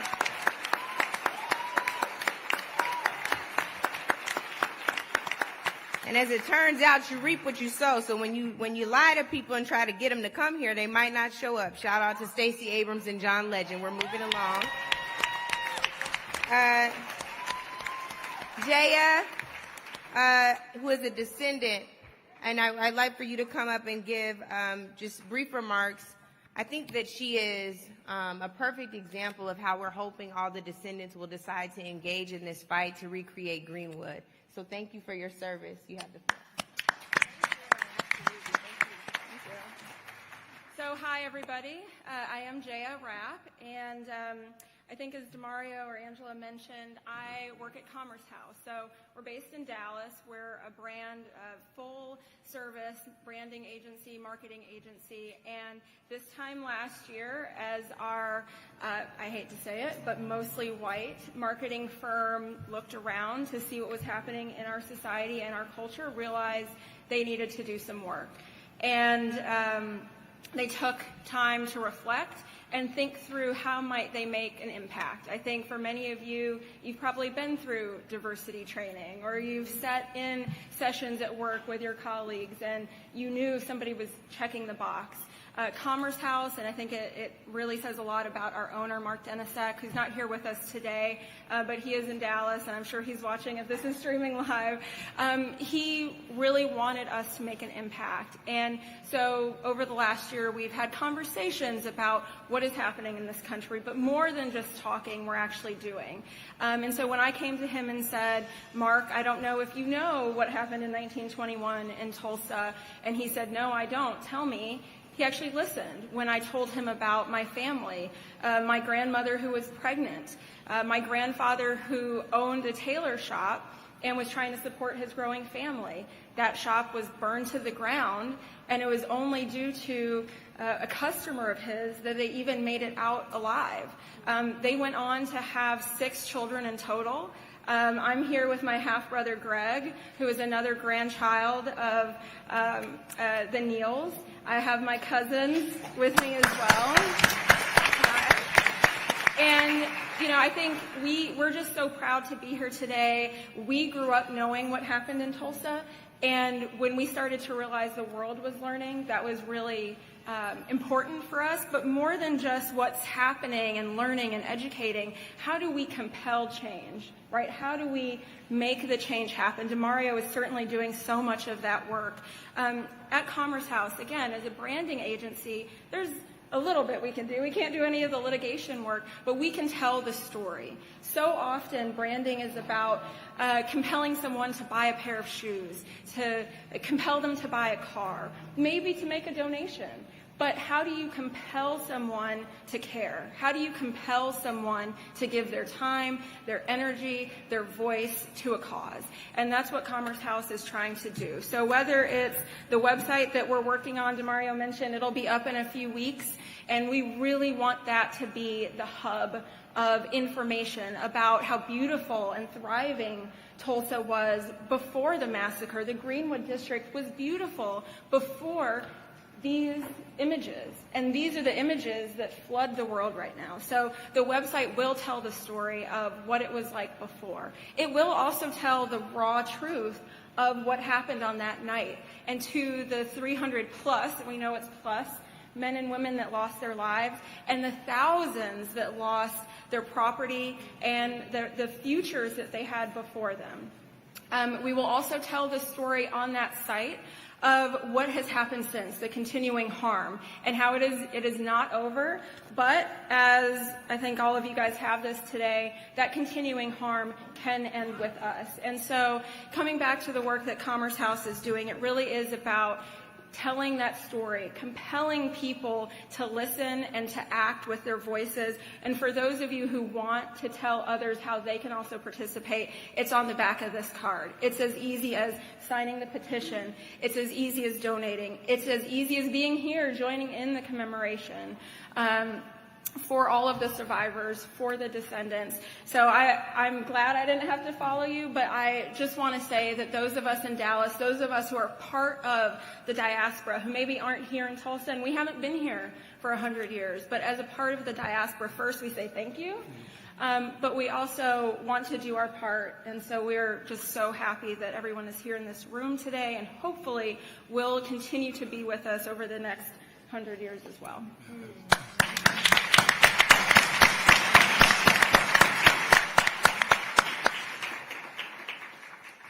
Next up is someone who is so powerful, and I had the opportunity to work with her when I was at the CBC, a voting rights champion, really a champion of all things for racial advancement for us and for all marginalized folks. Nicole Austin Hillary is the director of the Human Rights Program at Human Rights Watch. If I can have you come up now, Nicole Austin Hillary.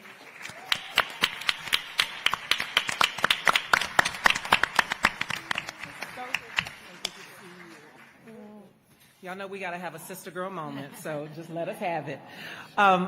Thank you all. I'm so honored and privileged to be here with you. And let me just say this, because my mom, if she were here, would slap me if I didn't. So you know when we're in church, you got to dress right. But we went to the soil ceremony this morning, my team and I, and then we've been hanging out with our partners, Councilwoman Vanessa Hall Harper and Christy Williams. So we are dressed to do the work. So forgive me for not being in heels and pearls today. But let me get to the substance. Human Rights Watch is here on the ground in Tulsa because the fight for justice is a human rights issue. That's right. And for anybody who tells you that it's not, you tell them they're lying. There are some folks who think about human rights as something that happens in other parts of the world. Some folks falsely think, well, human rights issues are things that happen in foreign countries. We don't have those issues in the United States. Like heck, we don't. We are a nation that is built on slavery, on free labor, on degrading, on pillaging, on taking from and not giving voice to the people who have built this nation. And those are human rights issues. And that's why we're here with you all. We started our work here with my colleague, John Rafling, who is out there with us today. John Rafling is our senior researcher for criminal justice. And when Brother Terrence Crutcher lost his life, John came here to Tulsa. And he said, we're going to study this policing issue and we're going to figure out what is going on there. What is wrong that black men like Brother Terrence Crutcher are losing their lives? Something's wrong in Tulsa. And my colleague, Brian Root, who is an economic statistician, magician with numbers, came with John and said, okay, we're going to figure this out and we're going to pull together the data because we need proof. We need evidence, Brother DeMario, Lawyer DeMario. Right. Lawyers need proof to show what is going on and what's wrong. And that's how our work started. And we came here because we wanted to be behind Sister Tiffany. We wanted to be behind the Crutcher family. We wanted to be behind all of the people here in Tulsa who needed to have justice. We wanted to empower them and serve as a voice for them to lift them up. And so that's all we are. We are a tool. And from that work, My colleague, Dreesen Heath, who is our racial justice researcher and advocate, who I'm going to let you hear from, said to me, and Dreesen came with me from the Brennan Center when I came to Human Rights Watch, and Dreesen said to me long time ago, she said, Nicole, we cannot be here doing this work on race and not talking about reparations. You cannot talk about justice. You cannot talk about race without having a real honest discussion and doing something about reparations. And so Dreesen, through her work, is doing that. That report that you talked about, Angela, that's bad, that tells the truth, that's Dreesen's work. So I want you all to hear from Dreesen so you can hear more about that work. And I'm just going to leave you with this. We are going to be here with you in Tulsa. We are going to be your ride or die until we seek reconciliation and justice for you all. And we are working at all levels. We are with you here in Tulsa. We are with our leader, Congresswoman Sheila Jackson Lee, pushing for H.R. 40. Because it has to be from the top to the bottom and everything in between to get the justice that you all deserve and that you all must have if we're going to be a country that is true to our principles and values on race and on providing equity and justice for everyone. So I want you to hear from Dreesen next. Thank you, Congresswoman. This podium is still hot from Brother DeMario. It's always a privilege and just honor to be in this space, to walk the streets of Tulsa, to walk the Greenwood district. So many people refer to this space just as Black Wall Street. And there were 40 square blocks of people living their lives, people succeeding, people thriving. Let's not narrow this space to the maximum prosperous space that it was and still is. All of that richness lies within all of you in this room. We may not see it materially yet, but we will soon. But the richness lies in each one of us here, absorbing each other's energy and, continuing this outlasting journey towards justice. Growing up here, so I was born here, did not grow up in Tulsa, but my parents would tell me stories, haunting stories as a child, but they would not explain exactly what happened. They just said some bad thing happened. As a child in the New Haven Public Library, just started discovering pictures, pictures of Black bodies burned, pictures of homes destroyed, and ever since that moment, it was like my discovery of that, and like 7 years old, haunts me to this day.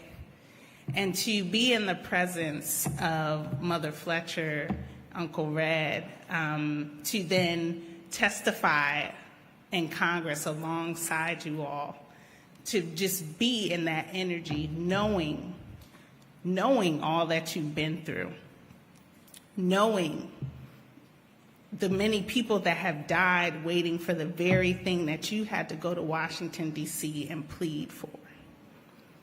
It's not right, it's not just that you had to do that. But all these people in this room are committed to fighting on your behalf, to fighting for this community, right? And reparations is not a bad word. Can I get a reparations now? Reparations now.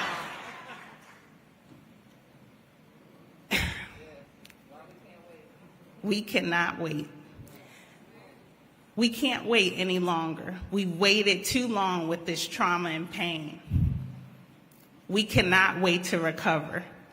And we can't wait for the perpetrators to totally admit We have to continue to raise hell because our lives have been put on the line for centuries, for generations. And that means the harm is compounded in generations. If we don't get it right in Tulsa, we cannot accomplish reparations at the national level.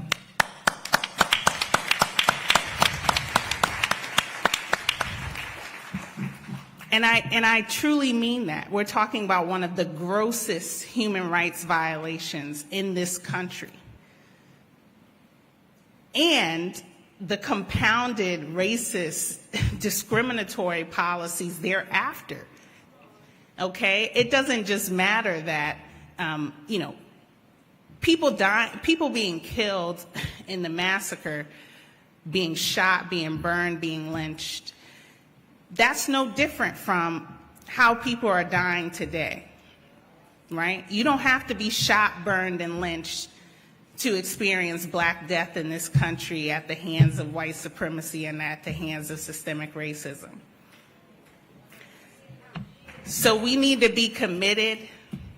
Everyone in this room, so many cameras are going to go off after June 1st. Everybody in this room has to make a commitment to stay.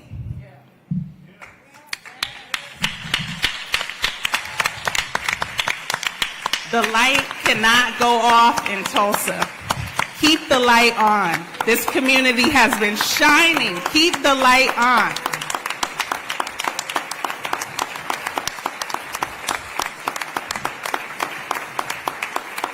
So, reparations now.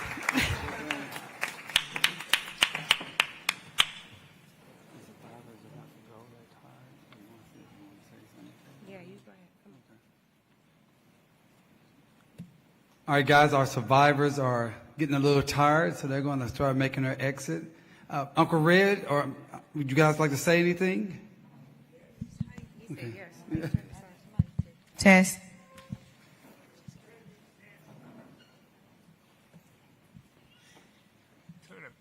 To the President of the United States, I'm pleading for justice and reparation. I have waited for 100 years for this. And it's my great opportunity to say this. We are one.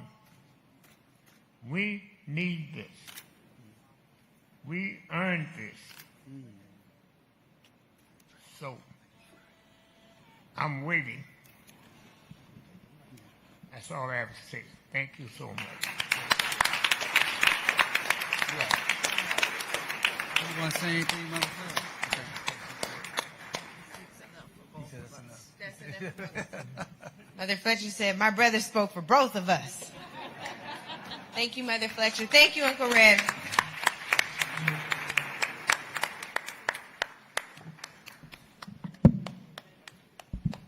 Well, I know somebody else who speaks for them and has been for the last couple of years working diligently with Color of Change on this petition for justice for Greenwood, and that is none other than our good sister, Amanda Jackson, Economic Justice Campaign Chair at Color of Change.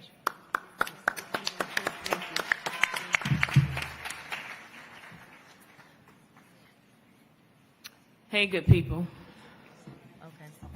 I just quickly want to highlight a theme, I think, that's important with what we call today as Memorial Day and why we're here.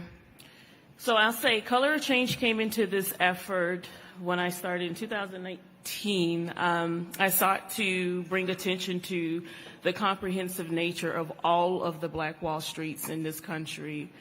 There is somewhere nearing a dozen that we've been able to unearth as we talk about Black Wall Street, what Black Wall Street has meant. And then all in all, just the pinnacle point of Black economic success. And so I'll read some of those, but before we get there, I want to talk about today being Memorial Day, and this day being the day that we've come to honor those who serve in the military. But the origins of this day are rooted in Black Charleston, South Carolina. When the Union soldiers who fought to ensure that the freed blacks would be freed black people were murdered and just sort of left as they were. It was freed black people in Charleston, South Carolina that gave them a proper burial and sought to commemorate what they fought for.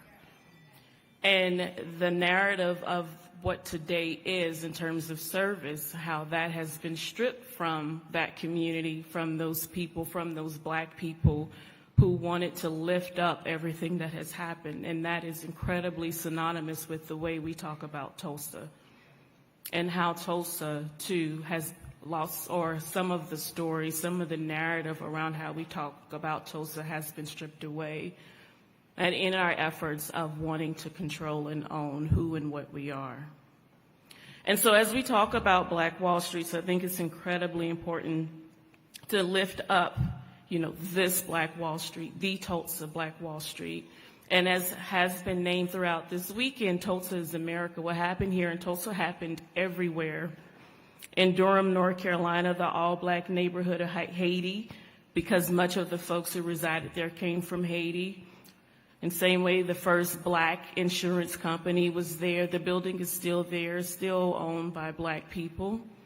In Wilmington, North Carolina, we had an all-black elected government, also all black banks, black theaters, black libraries, in the same way that we know Tulsa also faced the same fate as Tulsa, in that a mob and a sanctioned white-led massacre also burned Wilmington in the same fashion that it burned Tulsa.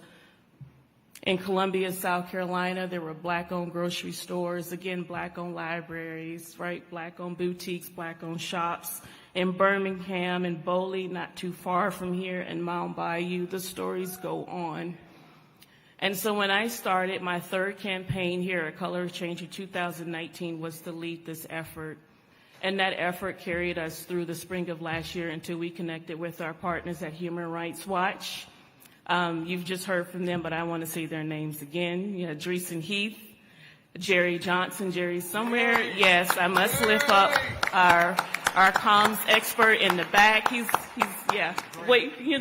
Jerry. And of course, the Nicole Austin Hillary. And then in our effort in wanting to tell the story of our Black Wall Streets, worked together with Congresswoman Sheila Jackson Lee on HR 40. And so in this effort, like our partners. We are here simply to tell the story, to push the story forward, and to support what that is for you all. We are equally a tool, and we're here to listen, receive, be a sponge, and then whatever we get, we take, we're going to wring it out. We're going to make sure that what we wring out of that sponge flourishes, nourishes, and revives in the way that only this community sees for it to be. And so my last two bits, as we talk about reparations here at Color of Change, we are a digital organization, the largest online racial justice organization. We always leave with a call to action. So we talked about HR 40 with the Congresswoman. If folks could take out their cell phones, some of you might have already done this, but we're going to try again. There are two things I'm going to ask you to text. And I believe the number, yes, here we are. So to 55156, I'm going to ask you to text the word reparations. And I'm also going to ask you to text the word Tulsa. Two separate texts? Yeah, two separate texts, 55156. And both of those texts will support our mobilization efforts. And in talking about our mobilization efforts, I want to lift up my colleague, our senior campaigner, Falashade Pine, and all the work that she does. Yeah, Falashade is another critical important here in this effort. But as we again seek to revive the spirit of our Black Wall Streets with this centennial celebration, We, like I said, will only amplify these voices. I personally am so incredibly full. I'm so full from all that I've just been able to allow myself to be steeped in. I'm full from the generosity, the warmth, and of course the spirit of the ancestors who are absolutely here. So thank you, Tulsa. Thank you for offering that. And we are with you. And like we say at Color of Change, until justice is real. Thank you.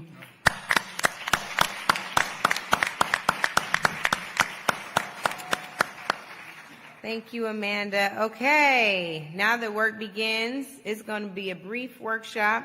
Somebody preached and got us ready, so we know our marching orders in advance. So the small group discussions will be with your tables.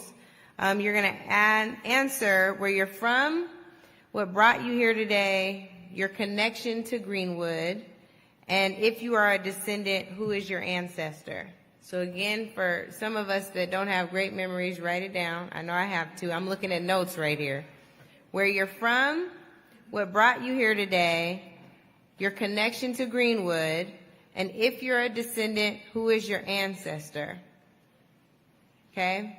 Now here's the thing I asked DeMario if we could do. You guys got to do this quickly. What's your role in rebuilding Greenwood? Right? Again, we have Jaya as a great example, demonstrating whether or not you work in a large place, you have your own place, you want to do something new. What's your role in rebuilding Greenwood? And so you all can break out into these discussions now. Am I doing the conversation with the members up here? So the CBC members who are still with us, I believe it's Congressman Johnson, Congresswoman Jackson Lee, and Congresswoman Barbara Lee will join me up here for a discussion for the folks watching the live stream. It will also be brief, but did we lose Sheila Jackson Lee? Where'd she go? She here? Okay, she's coming back. Okay. So, everybody's leaving me. Well, dang. Okay, well, Congresswoman Barbara Lee, you're going to have to talk to me about the Truth and Reconciliation Commission idea you have and some others.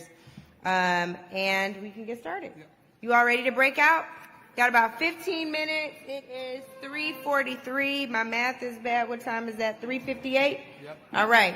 3:58 will return.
dad was a part of this. My mom is 90, and she brought her information for. We've been talking to Mr. Mercer over the phone, but we brought information about her dad, which had the barbecue place here in Tulsa. Yeah, that's awesome. That's awesome. So where do you live now? I'm in Tulsa. Okay. Okay. I'm really excited about my grandfather having a part of this and my mom being a descendant. I guess I'm a descendant as well.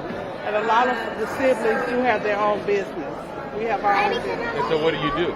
I have a shop. Okay. Okay.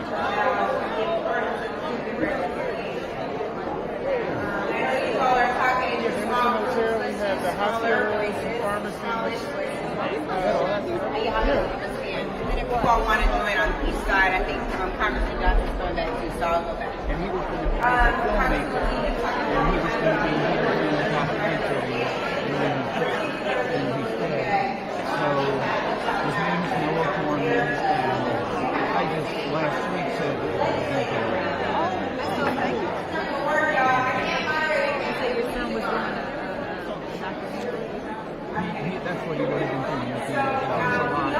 He and Jason were planning for him to come here. That same process needs to happen here. What would you encourage a state legislator, city councilor like Vanessa Hall Harper to do to ensure that process occurs here as well?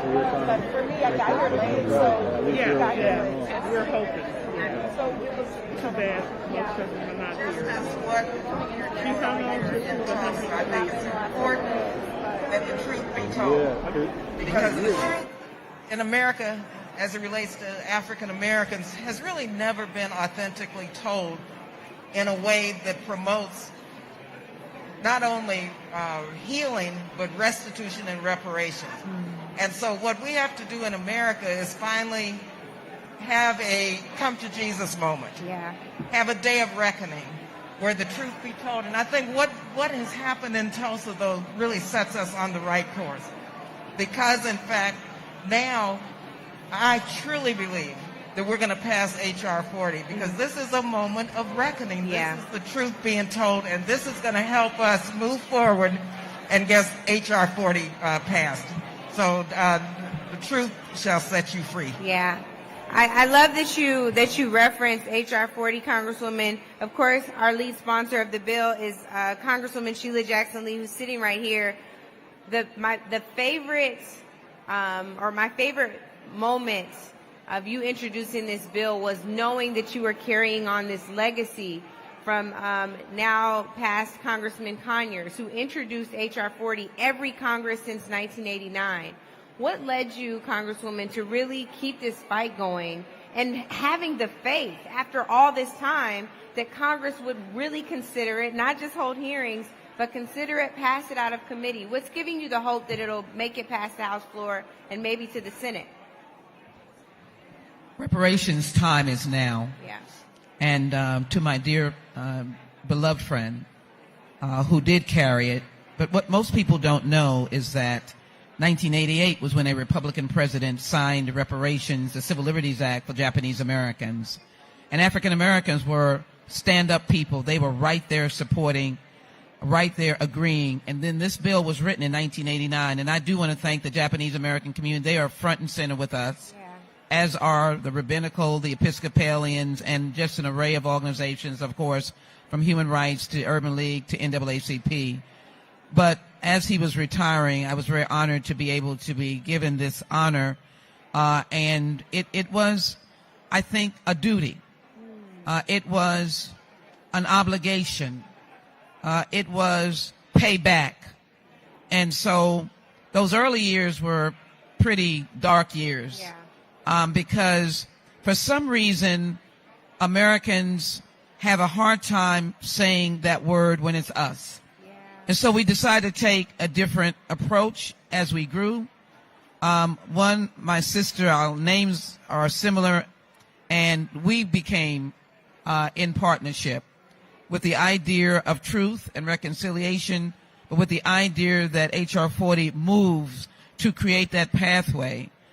We were in a church yesterday, and the Reverend Dr., I have to call his name, Dr. Faison, said, there is no reconciliation without justice. So H.R. 40 represents that. But in any event, we began to look at human rights. We began to look at being more bold about saying, rather than, ask the question that we have always been asked, why, we say, why not? Yeah. We tried to get over this hump of, I didn't have slaves. I didn't brutalize anyone. I don't have any money to pay. I didn't do anything. And so we began to focus in, Angela, and thank you for your leadership. You got us where we are today, right in this room.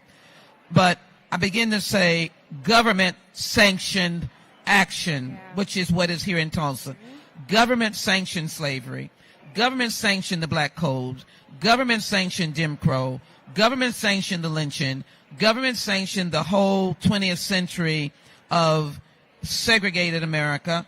Government-sanctioned redlining. Government told states, oh, you handle the GI Bill. So when the soldiers came back, if I was in Mississippi, I'm just using that example, or in Texas, I didn't get the GI Bill. Maybe somebody else in another state might have, but I didn't get it because I was black. My grandmother didn't get Social Security because she was a domestic. And they wrote in the bill that domestics were not eligible because that means those employers would have to pay. And so this began to grind. And I said, why are we embarrassed? Why do we have a paper bag over our head? Mm-hmm. It is just for there to be compensation, but there to be relief.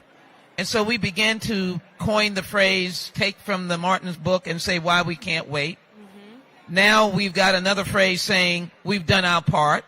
We paid our taxes. We've died. We've gone to war.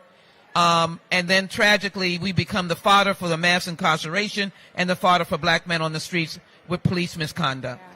And so that's where I came to say that this is a moment in history. This year we must pass H.R. 40. Now, that is in tandem with justice here in Tulsa. And we just feel that we have been catapulted right into the national fabric to say that there is no moving forward without justice for Tulsa, reparations, and to pass H.R. 40, which is legislation, which is a bill, which is a commission, and we have obviously modified. So it is more than what John said, and he welcomes that.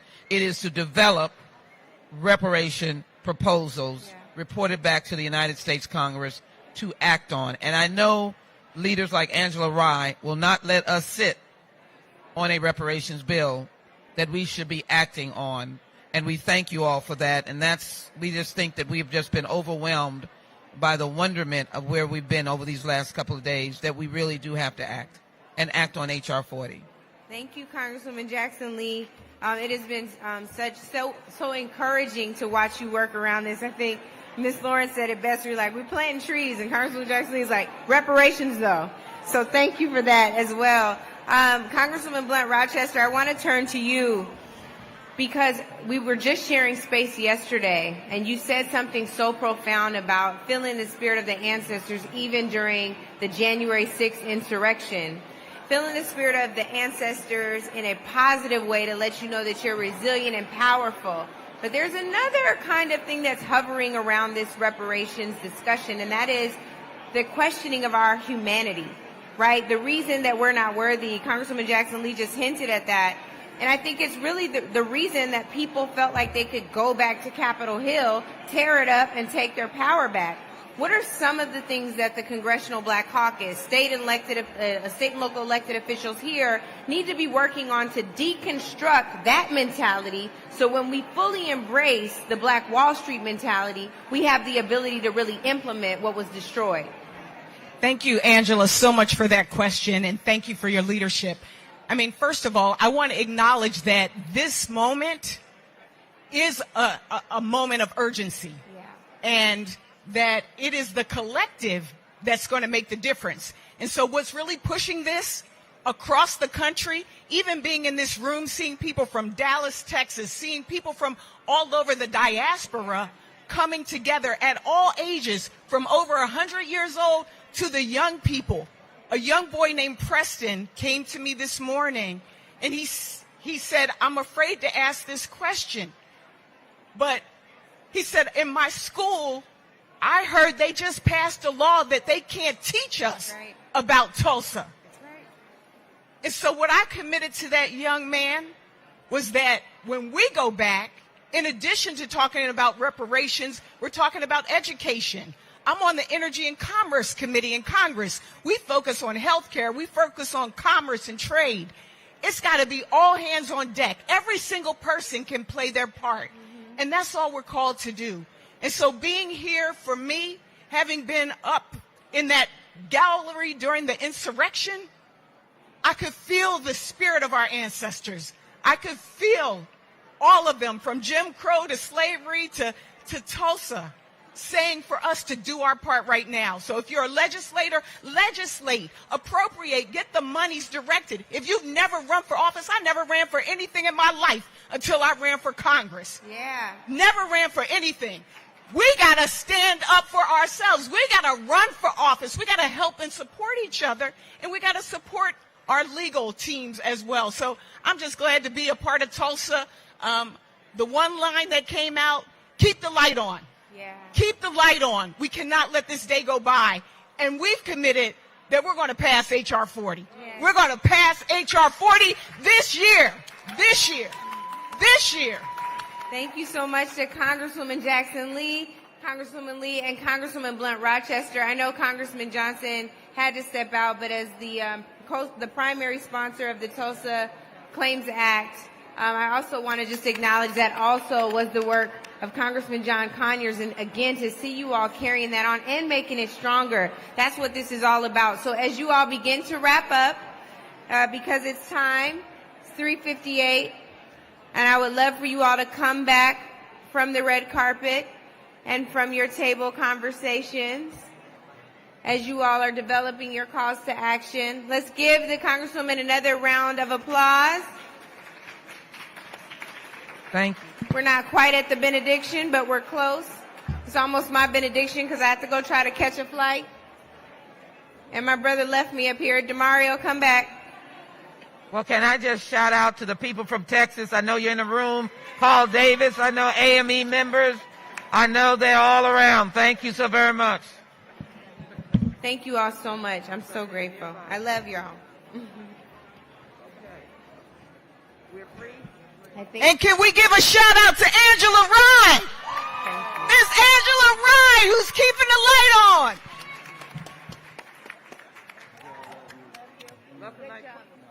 Nothing like classmates. Nothing like classmates. He's older than me. Oh, okay. No classmates. That's right. Let me get you right. Get you right, brother. Congresswoman Lee.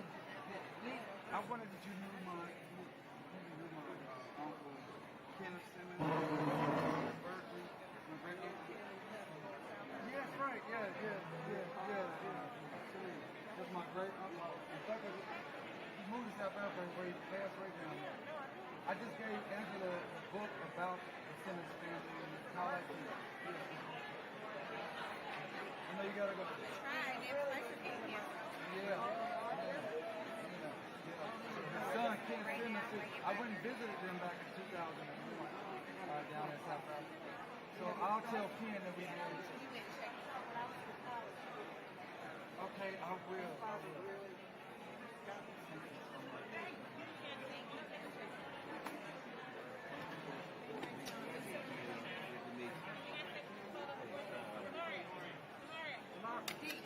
Come back. Sorry about that, brother. No, you're okay.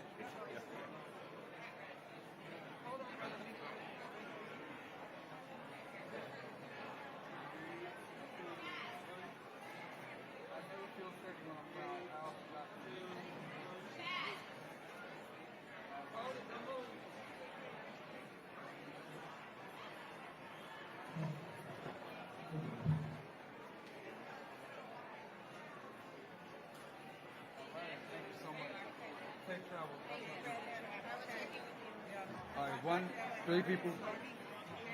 All right, people. We're having a good time, and we're going to try to get these moving around. If we can get everybody to your seat. We have 3 individuals. Go ahead. Yeah, okay. We have 3 individuals who are going to talk for 1 minute about what they learned at their table. But one more time, let's give it up for Angela Rye. One more time.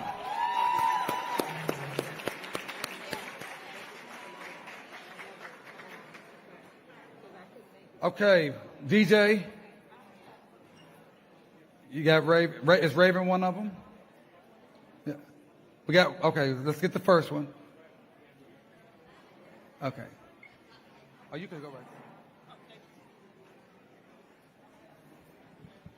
Hello? All right. Yeah. Hello, everyone. My name is Deandra Ware. I am a graduate of Langston University and a member of Alpha Kappa Alpha Sorority Incorporated. At our table, we were filled with people that had backgrounds in education and other African American enthusiasts. We've chosen as our mission to educate ourselves to educate others. All right.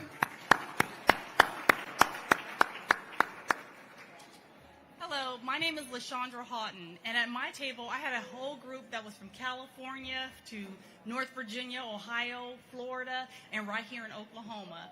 I was so proud to be with these people because most of them I had never met, but they are my ancestors, they are my descendants, they are my relatives. Yeah! Proud moment to meet my family that I have never met before. This has been a blessing here. We came here for justice for Greenwood, but I realized that we also came here to join our families back together. Yes. It is time, it is now, and it is time for us to take advantage of it. So now I ended up meeting a lot of our family that was from our Holloways that actually owned the Holloway ice cream parlor, as long as we had a dental shop. We also had the Ramsey, the drugstore with the boarding house. We had the Holloway, the siblings had their boarding homes.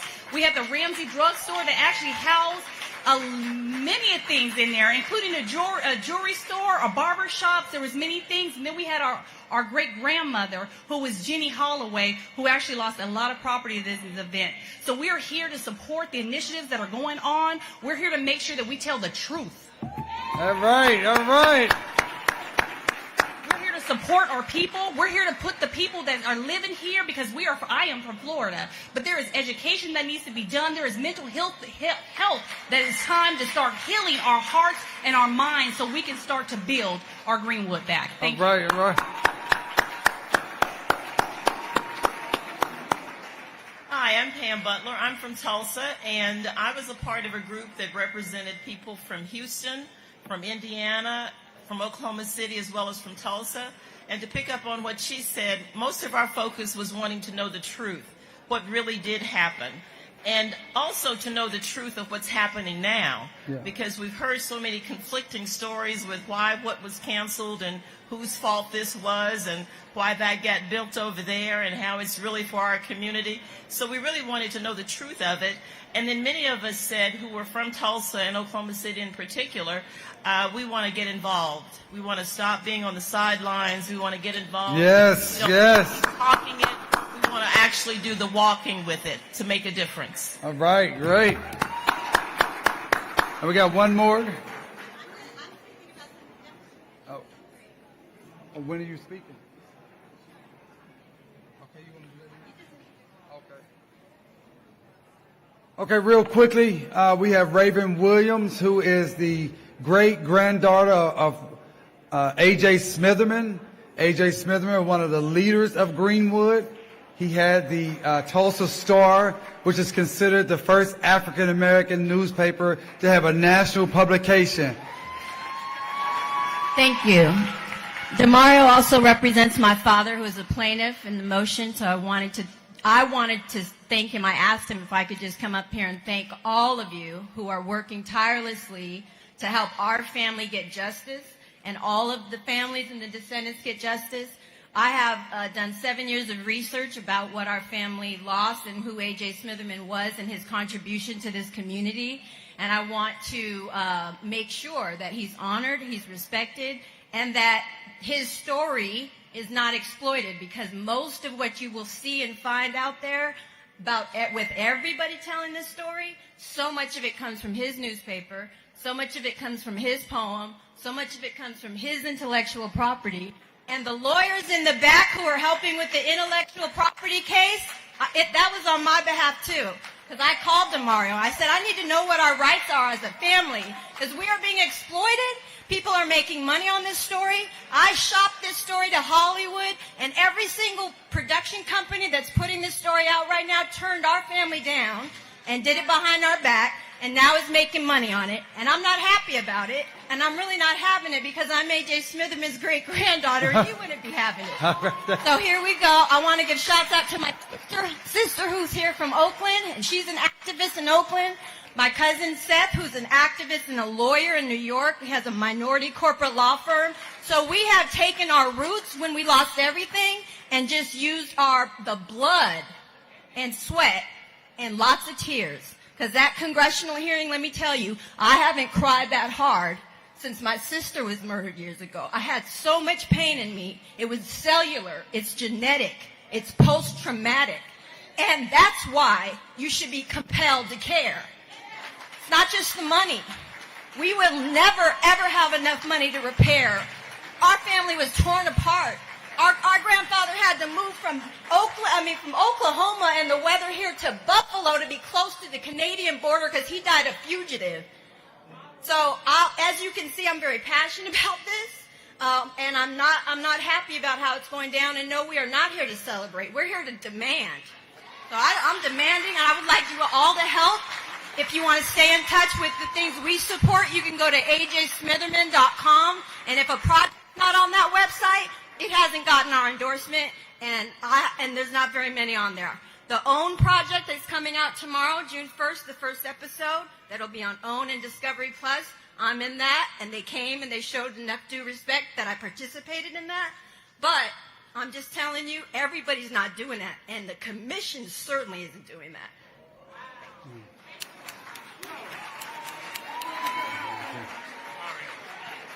No, we got to keep going. We got to keep going. Okay, if everybody could get to your seats.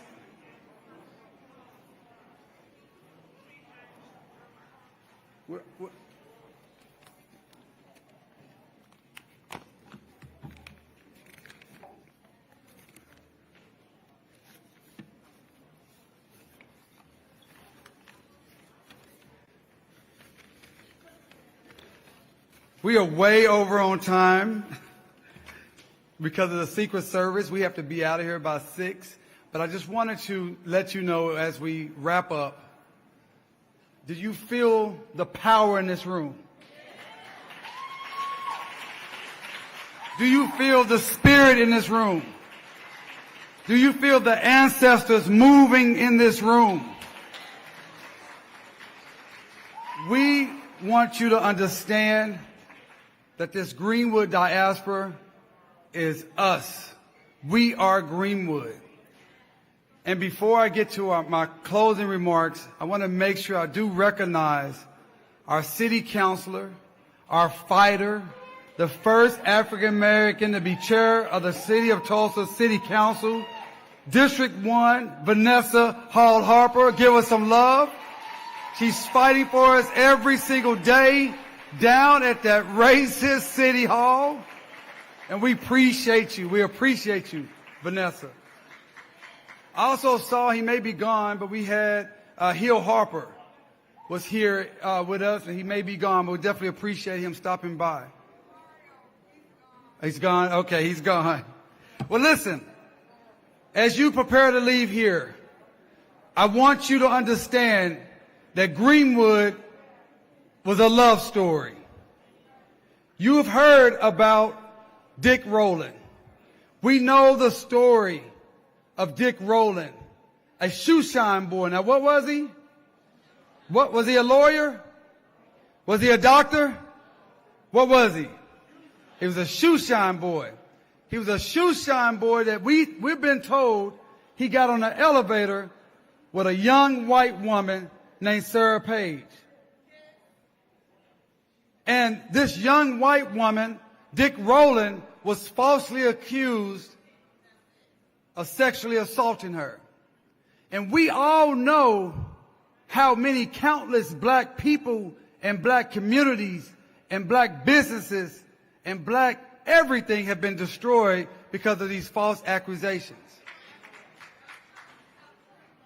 But that's not the love story I'm talking about. The love story is that Dick Roland was a shoe shine boy. He was not a lawyer. He was not a doctor. He was not an important, high-ranking official in Greenwood. But the community loved Dick Roland as much as they loved A.J. Smitherman. The community loved Dick Roland as much as they loved J.B. Stratford. The community loved Dick Roland, a shoe shine boy, as much as they loved the great Dr. A.C. Jackson. Because that's what it was about in Greenwood. It was about the community loving each other. And as you leave here, we are Greenwood. We are Greenwood. We are Greenwood. We have to have the love that Greenwood had for a shoe shine boy. If you're from Detroit, if you're from New York, if you're from Cleveland, Oklahoma City, Kansas City, Denver, it does not matter. We must have the love that they had for Dick Roland for all of us. We must work together. Join Justice for Greenwood. Sign up for Justice for Greenwood. Call our descendant hotline. Donate your resources. Stand with us as a block as we fight for our rights and our dignity. As we fight for policy change. As we fight for resources. As the Biden administration pumps resources into Tulsa, we want to have a seat at the table to make sure for the first time those resources come. We are what? We are. We are. We are. We are. Thank you. Have a great evening.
All right, folks, Roland Martin here. We, of course, have been covering this Justice for Greenwood Town Hall, and you've been hearing the stories. Come right on in.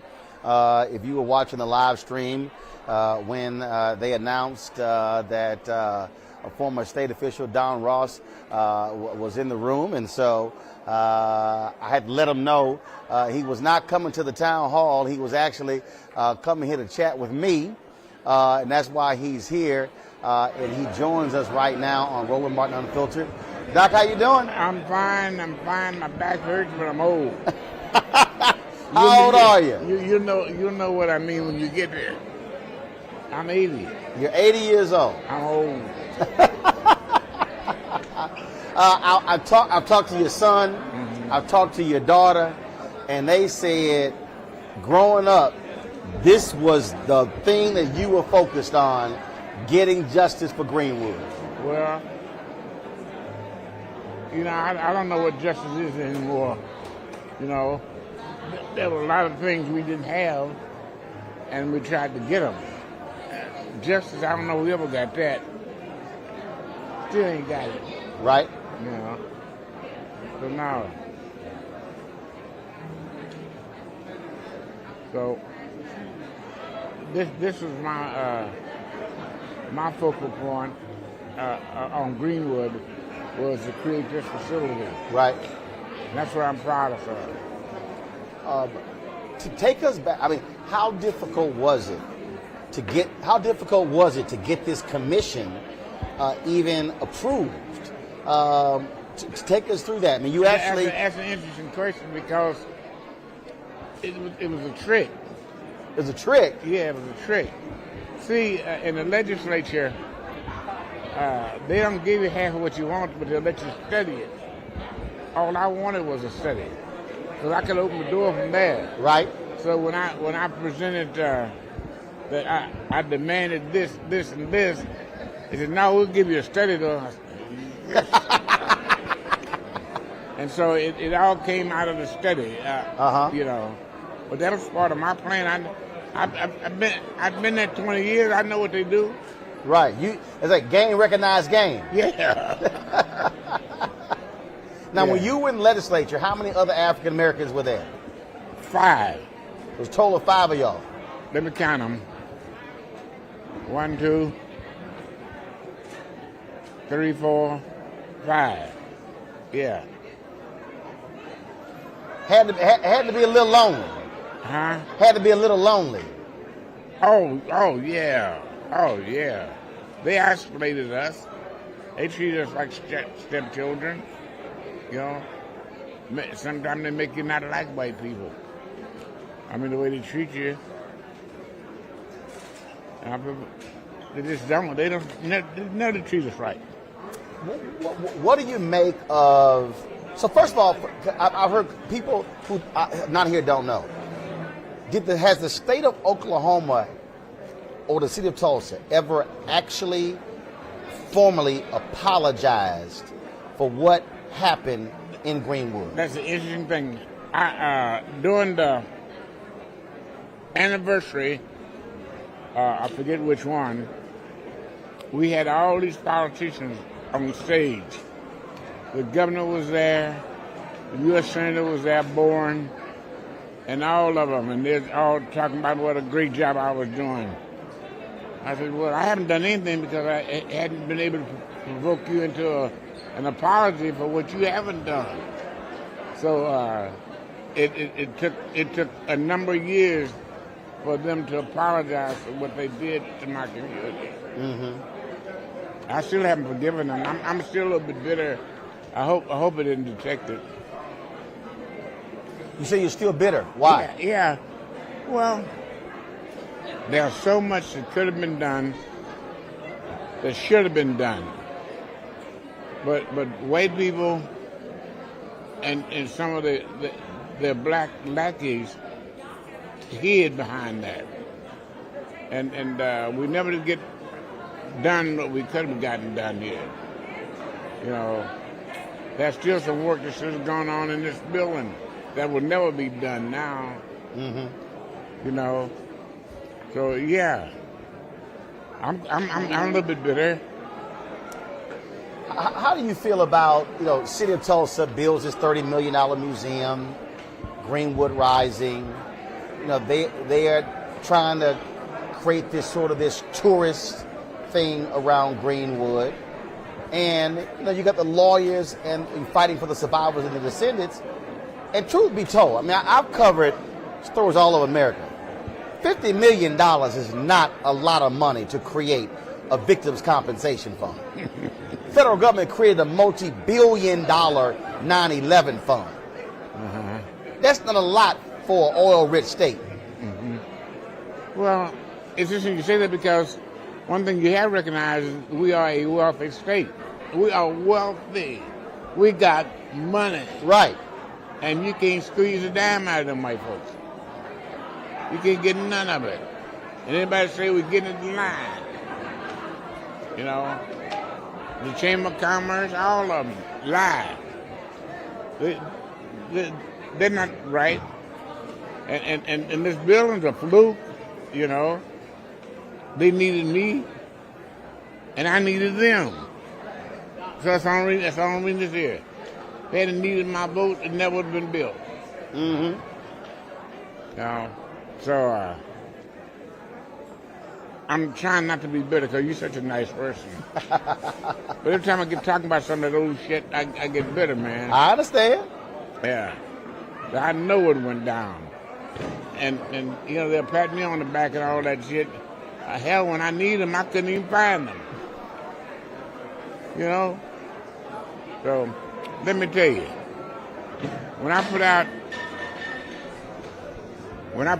the call for reparations, not one sorority, not one fraternity, not one church or any group stood with me. I stood by myself. By myself. Mm-hmm. And as soon as it looked like I was going to get some attention, everybody was for it. They come out of the woodworks, man. So I'm glad I retired, but I'm still a little bit bitter at my community. Right. You know? So we could, we had them. We could have got a hell of a lot more if we could just band it together. But that just ain't, I know it's not just Tulsa, that's everywhere. Right. That's just us. Well, because there are folk, there's a lot of folk who's scared. Look, I mean, look, people come up to me and they're like, man, Roland, did you really say that? I mean, you know, aren't you scared? I said, look, the white folks ain't giving me nothing now. I said, why am I going to be quiet in the hopes that I'm not going to get something tomorrow? Yeah. I said, hell, I might as well say something. Yeah. Then I actually might get something.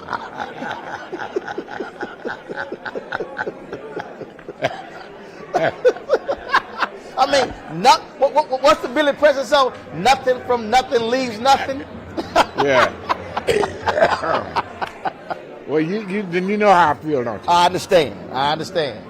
Yeah. In many ways, I'm proud of my community, but more ways than not, we've been disappointed ourselves because so much we could have done, man. Mm-hmm. So much. But all that jealousy, city councilmen fighting the state reps, and they're fighting the state senators, egos are all around. So finally, I just quit. Mm-hmm. Now, when did you retire? In I've been in, why'd you ask me that? I've been in it 21 years. Okay. 21 years I was in it. So you figured it out. My math ain't that good. So you wrote a book, Pillage of Hope. This is the book right here. Because you wanted your story on paper.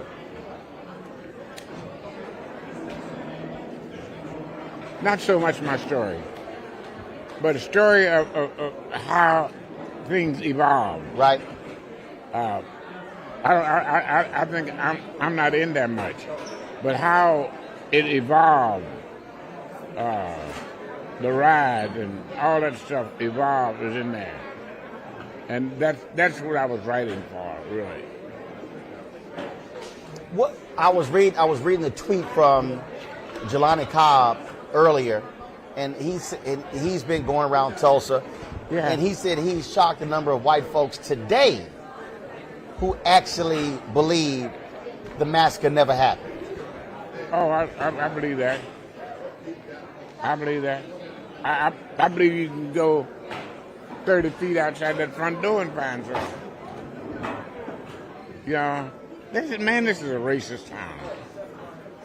I know we say that about Chicago, say that about everywhere, but I think if we compare records, we got it. You said you compare notes. Yeah. You ain't never had no ride that killed, they say 300, could have been many 1,000 people. Right. Threw them off in the river and Samoan pits.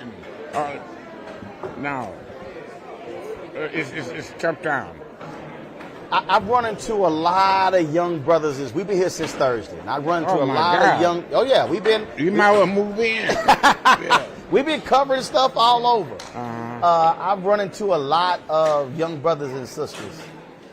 A lot of them are starting businesses, and they really are taking hold of Black Wall Street. I hope.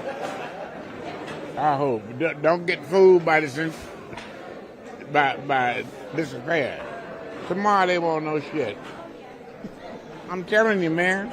Well, in fact, I told DeMario and I, we were at dinner, and that was last night, and I said, DeMario, I really believe that this can become an annual 4-day event. I said, but I said, like I did a panel called Reimagining Wall Street. I said, I appreciate being asked to do it. I said, but there should be actual business workshops on how to build the business, how to market, do financing. I go to a lot of business conferences, but this could really become an annual 4-day deal that is a grassroots business conference, teaching our folk how to build and sustain businesses. They started off well. Then Black Eagles got in the middle of it, and I just quit. I saw it. No. I mean, I didn't knock it or anything. I just got away from it. Gotta keep ego out of it. Yeah, but man, I love my community. Don't get me wrong. I got you. I know how you feel. But I just don't know what can. Oh, I get black folks who come on my YouTube channel, dogging me, talking to me. You not down for black people. And in fact, I had some cats yesterday yelling and screaming. You a disciple of the white man. And I laugh, and I just tell them, you young and dumb, just move the hell on. Yeah. You know, I don't want to sit here and worry about these fools, because I know the folk who I've talked to, who've impacted, who we've helped. And so it's going to always be a new fool. Yeah. I just kind of said, when I became ill, I just kind of stayed away from everybody, because I don't want to argue anymore. Right. Man, you don't know. I spent 20 years arguing with these Negroes. Oh, yes, you would know. I do know. I do know. I was trying to hide it from the white boy, but it's too late. He black.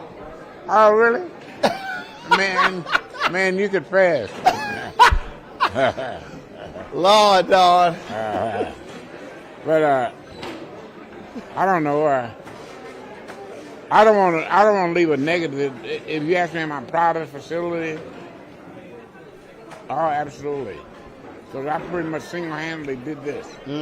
Tell you how cold-blooded my people are. I hid the funding of it for 8 months until I got it all locked down. Really? Yeah. They want to make this a gym. I got a gym across the street. Got a gym over there. Every time we get open space, they want to put some goals up and shoot basketball. Man, we got about 5 gyms I know about. Yeah. So you hid the money? I hid the money. They didn't know what was coming up over here. Me and Senator Horner. When they found out about it, it was half-ass built. Yeah. We hired our own architects, the whole bit. But they were, I mean, tell them what this would have been if I turned them loose for a community meeting. So you kept it quiet, kept it to yourself? Silent. Nobody knew. They kept seeing stuff going on, so I wonder what that's going to be. I said, man, I don't know. Man, you got to know these brothers, these co-brothers. And we had a couple of brothers, and I ain't going to call their names because we might be on TV, but they cut my throat every chance they got. Every chance they got. You know? So I wasn't about to let them have an edge on me. But then all of a sudden it get built, and you sat back and said, see, I told y'all I was going to do this. How'd you know? I could tell. Yeah. I picked it up in your spirit. Well, now, see, I can call their name, Jack Henderson and what is the other boy's name? Oh, I forget his name. I'll think of it. Yeah, it was 2 of them that fought me down the line, man, lied on me. Man, we had a chance. And on my mama's grave, we had a chance to get $30 million. Really? To develop this whole area. The 2 black city councilmen killed it. Are you serious? My mama's in her grave, and I hope she come up and die again. The 2 black, not the white ones. White ones for it. Wow. Cold town, man. Jack Henderson and what's the other boy's name? I guess I ain't with him. I forget his name. And then he just got beat by that girl, the sitting president now. Mm-hmm. Yeah, that was wonderful. Yeah. Well, see, I know she's something because she keeps her gun on her hip. Oh, did she have a gun? Oh, she stood up in here. Vanessa had a gun. She said, no. She said, I don't go nowhere without my gun. Well, she's special. She a bad sister. Yeah. And the boy we beat is one of the guys who's always after my ass. But it's a cold town, man. Cold town. And it has so much it could be proud of. But our leadership, including me, we're so thin, indifferent. Mm-hmm. I can include me in that because I'm tired now. No, but no. Yeah. No, let me be real clear. But you did your job. When I'm on the board of National Association of Black Journalists, when we went after CNN, they had no black top executives. Mm-hmm. So I called Bernard Shaw, longtime anchor at CNN. And this is what he told me. He said, Roland, every generation has had to do their part. It's now your time. Mm-hmm. So you ran the race. Mm-hmm. You passed the baton. Yep. And you ain't supposed to run the race forever. Thank you for saying that. Because even my kids ask me, Daddy, why don't you go do this? You got a name. I ain't got no name. You know, I did what I was supposed to do. And now I'm through. You do something. Right. You know, that's my kids I'm talking to. Right. They want to demand to me before they demand themselves. Mm-mm. Yeah. No, my parents are 74. Uh-huh. They did their job. That's right. That's right. So I'm not as bitter as I appear to be, but I'm also not very comfortable. Mm-hmm. You know, because you know what it could have been. Oh God, man! And that's what's yeah. I know how that feels. I ran the Chicago Defender, and I knew the vision I had, and I was adding podcasts and magazines, and we were going to do events. And they came to me and they were like, "What's?" And here you get this historic black newspaper. And I'm talking about. I mean, I had the vision, and I said, "Man, look, these are all black millionaires." I said, "Look, if y'all would just get out my way and let me do what I've been trained to do, this is going to be one of the biggest black-owned media companies in the country." I told them. They sat there and said, "We just want to be a small community newspaper." I said, "I got to go." Yeah. I left.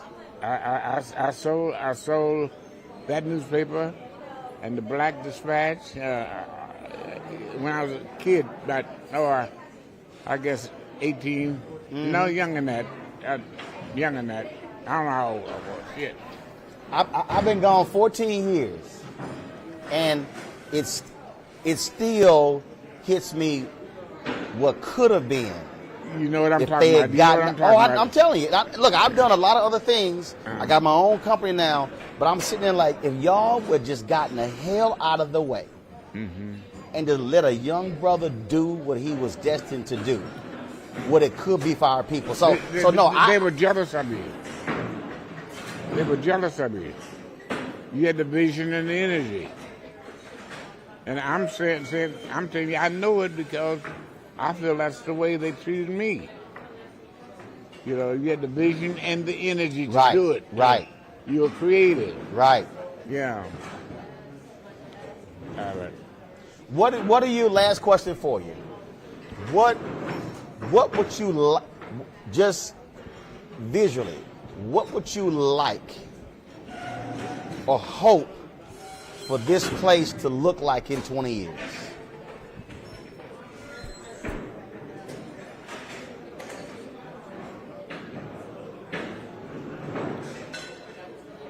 I'm going to say this, and I don't mean to be negative, but I just have to be.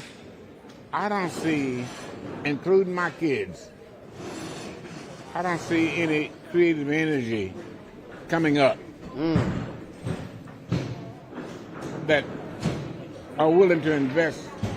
It takes a lot of time and energy. That's right. A lot of time. Right. And I don't see as long as my son is driving his Mercedes, he could give a shit less. You know what I mean? And the other one got him one of those big ass trucks, so he can give it down. My daughter, it probably cares the most, and she got the least. She's a teacher. She's a teacher. How'd you know? She told me. I interviewed her. Oh, okay. Yeah. Yeah. The rest of them, they don't care. She really does care. And she stays on my ass to keep me caring. But, well, I've talked to a lot of cats. I've talked to a lot of them, and it's some young folks. They got the vision, and they got the heart. Oh, I hope you're right. I think what has to happen is you're 80, I'm 52. Some of these cats are 20s and 30s. And so we got to be able to have these intergenerational conversations, sharing knowledge, sharing expertise to be able to help them. I think you're right. I don't know if I have the energy anymore, though. No, but you ain't. What you did, that's what I'm saying. See, you're 80, I'm 52. It's a 28-year gap. And so the reality is my job is to operate as an elder to the person who's 25. 'Cause that's a 25-year gap. So the responsibility is, it's like, hey, you enjoy your life, go have fun. It's like, Don, we got it. Boy, you got a vision. Boy, I wish I had more Negroes like you. Well, the reason I launched this digital company, because we're streaming this all over the world right now, is to be able to reach somebody who's watching. And they listen to you, they're listening to me, and we're teaching every single day. We're broadcasting every day to create a bunch more meetings, a bunch more use. Well, you sell advertising on it? Yeah, we do that as well. Okay. Absolutely. Yeah. But the fan base also gives to help us. They gave last year $672,000 for us to keep broadcasting. Oh, good. You have arrived. Yeah. You have arrived, my man. Well, we would like to give $1 million, but look, we're gonna take every single dollar. But the point is to use it and to teach and to give information. 'Cause information is power, and then we do that. Look, it's not on. All I can do is give it. They got to be able to take it, but you got to have somebody who gives it for you to take. Boy, you understand it. You sure do understand it. You do, man. Man, you give me hope. It's a lot more. It's a lot more me out here. Trust me. I haven't met him, but I'm locked up in this country town here, and he said, "Ain't that country?" I can hear him saying it now. Well, we gonna stay on this wall. We gonna keep hitting them. I asked your daughter, I said, is he coming? He coming tomorrow? She said, no, he's not coming. And she said, well, he might come talk to you. And then when she told me, she says, they called me this morning and said, he coming just to talk to you. Oh, you talking about kicking me in my ass? I didn't want him to come to talk to you. I got a raw, my back still hurts. She been kicking me in my ass so hard. But I'm glad you did. I am too. You know, I watch you all the time. And had it not been you, I wouldn't have come. I know it. Because I didn't feel like it. I didn't. Well, I appreciate that you did. Yeah. And I'm glad that you signed the book. Yep. I'm definitely going to read it. And let me touch my man's hand. Yeah. All right. He lives here. He's a videographer here in Tulsa. We hired him. Have we met before? What do you do? He's a video guy. Oh, okay. And he's on my team from D.C. Oh, yeah. The big shots there. He's on my team from D.C. Okay. Hey, Team D.C. Yeah. Well, I'm going to ease him out of here, good friend. Let you go do what you got to do. Everybody who's watching, the book is called Pillage of Hope, A Family History from the Trail of Tears, Slavery, Segregation, the 1921 Race Massacre, and Beyond. Memoir by Don Ross. Don, Brother, I appreciate it. My pleasure. My pleasure. I appreciate it. Y'all can take him away. Yeah. Your chariot awaits. Well, I was wondering who's going to be long-winded, you or him. He 80, but he still go. Drag him here kicking and screaming. He told me. He said his back still hurting because y'all dragged him here. I appreciate it. You be well.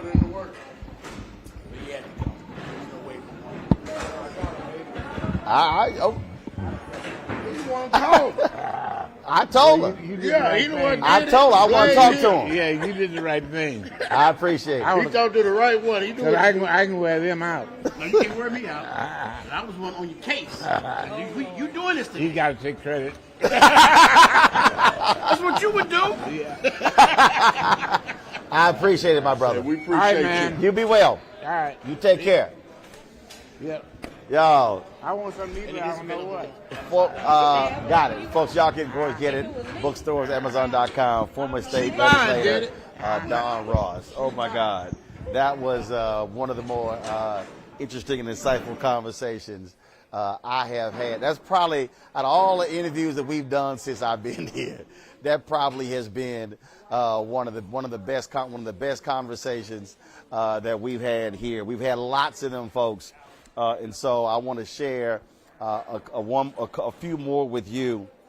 It is not just this event. It's not just Tulsa where you've had these race massacres. Yesterday, when we were at the Black Wall Street Legacy Fest, sister walked up to me and she said, "I want to tell you about my work." And I said, "Okay." And then she told me about a project that she's been working on for a year and a half, where they're focused on the 100 race massacres that have impacted black people all across the country. Here's that conversation.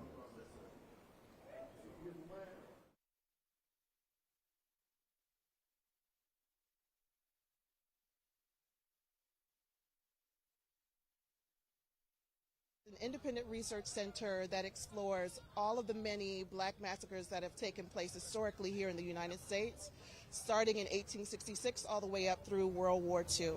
And so there are about 100 plus of these very similar incidents that occurred here in Tulsa. Now, where is it based and how long has it been in existence? So we are based in New York City, and it has been in existence for approximately a year. Mm-hmm. And what caused you to start it? What was the impetus? Was there one in particular? Yeah, absolutely. So I am an attorney by trade, and I teach and study crime and state-supported violence. But I'm also from Wilmington, North Carolina. So I'm a native of the place of the only successful insurrection in the United States today. And so there's a lot of history wrapped up around Wilmington, North Carolina, and the ways that the black folks in Wilmington, North Carolina had these types of atrocities perpetrated against them. But like many people here in Tulsa, I didn't learn about it until I went away to college. And so it's something that I've been studying for about a decade now.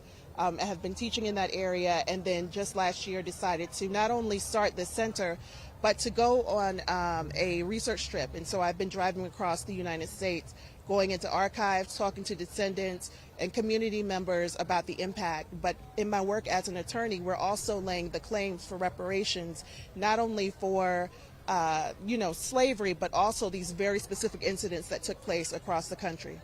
Earlier, I talked to Attorney Ben Crump, and then that was one of the things he talked about. He said that we have to pursue the legal remedies in talking about you had these businesses and homes, insurance companies wouldn't pay, and that folks have to broaden this thing beyond the city or the state or the federal government should be paying. Mm-hmm. Absolutely.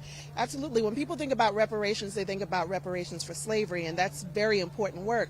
But what people have to understand is that there were some very particular harms that took place in these communities.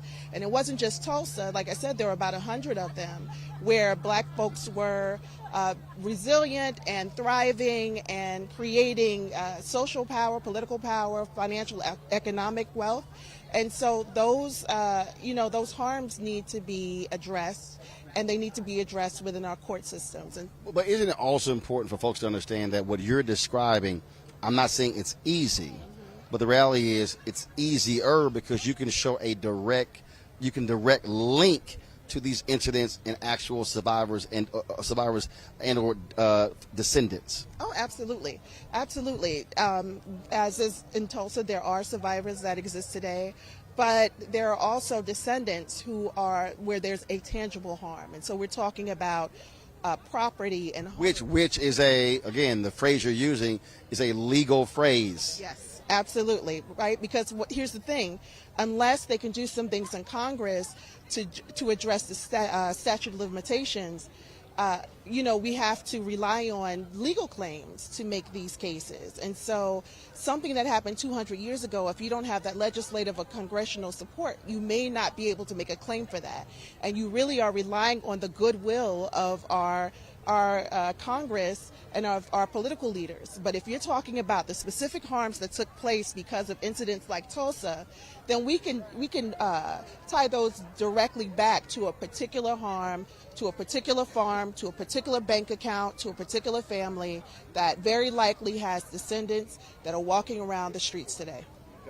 All right, then. Where can people get more information on the Black Massacre Project? So if you want to learn more about the Black Massacre Project, you can go to blackmassacreproject.org. We're also on Instagram and Facebook at Black Massacre Project. All right. I appreciate it. Thanks a lot. Thank you. Take care. We straight right.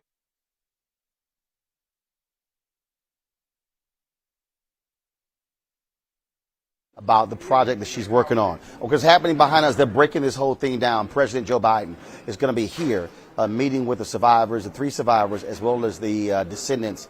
That's going to be deliver remarks right here in the Greenwood Cultural Center. Secret Service is actually putting a clamp on this place at 6 p.m. So we're breaking it down. Dr. Tiffany Crutcher told us that they have submitted our name along with the black newspaper here, the Oklahoma Eagle, as well as the Black Wall Street Times, to be a part of the press pool to cover the president's remarks tomorrow. We have not heard from the White House. I've already emailed them to emphasize that black-owned media needs to be a part of that press pool when the president comes here tomorrow.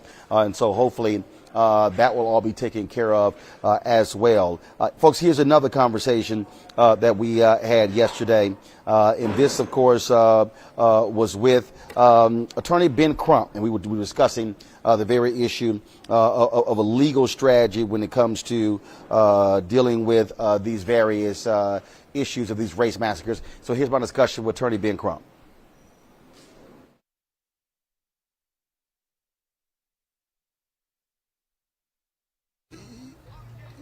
We are standing literally, and we've heard this described numerous times, we're standing on the largest black crime scene in American history. We're standing on sacred ground. 36 blocks just destroyed. Yeah, really, Roland, when you think about all the cases you and I have worked on over the years, whether it be George Floyd, Breonna Taylor, Trayvon, Terrence Crutcher, any of them, this is 100 times worse, because not only did they kill and murder those individuals, they murdered the community, and in many ways they destroyed the black culture that was the foundation for black prosperity, and it's impacting us 100 years later. So thank you for always being on the spot, first of all, when it comes to uplifting our people. But thank you most importantly, Roland Martin, as we take a page from our Jewish brothers and sisters, when they talk about the Holocaust, this was a Holocaust situation, and they say, never forget and never again. Absolutely. And the thing is, well, I keep trying to explain to folk, when you, first of all, it was destroyed, rebuilt. Those black folks, the insurance company wouldn't pay, but they were paying on those insurance claims, those insurance payments. They got no assistance. Rebuilt it.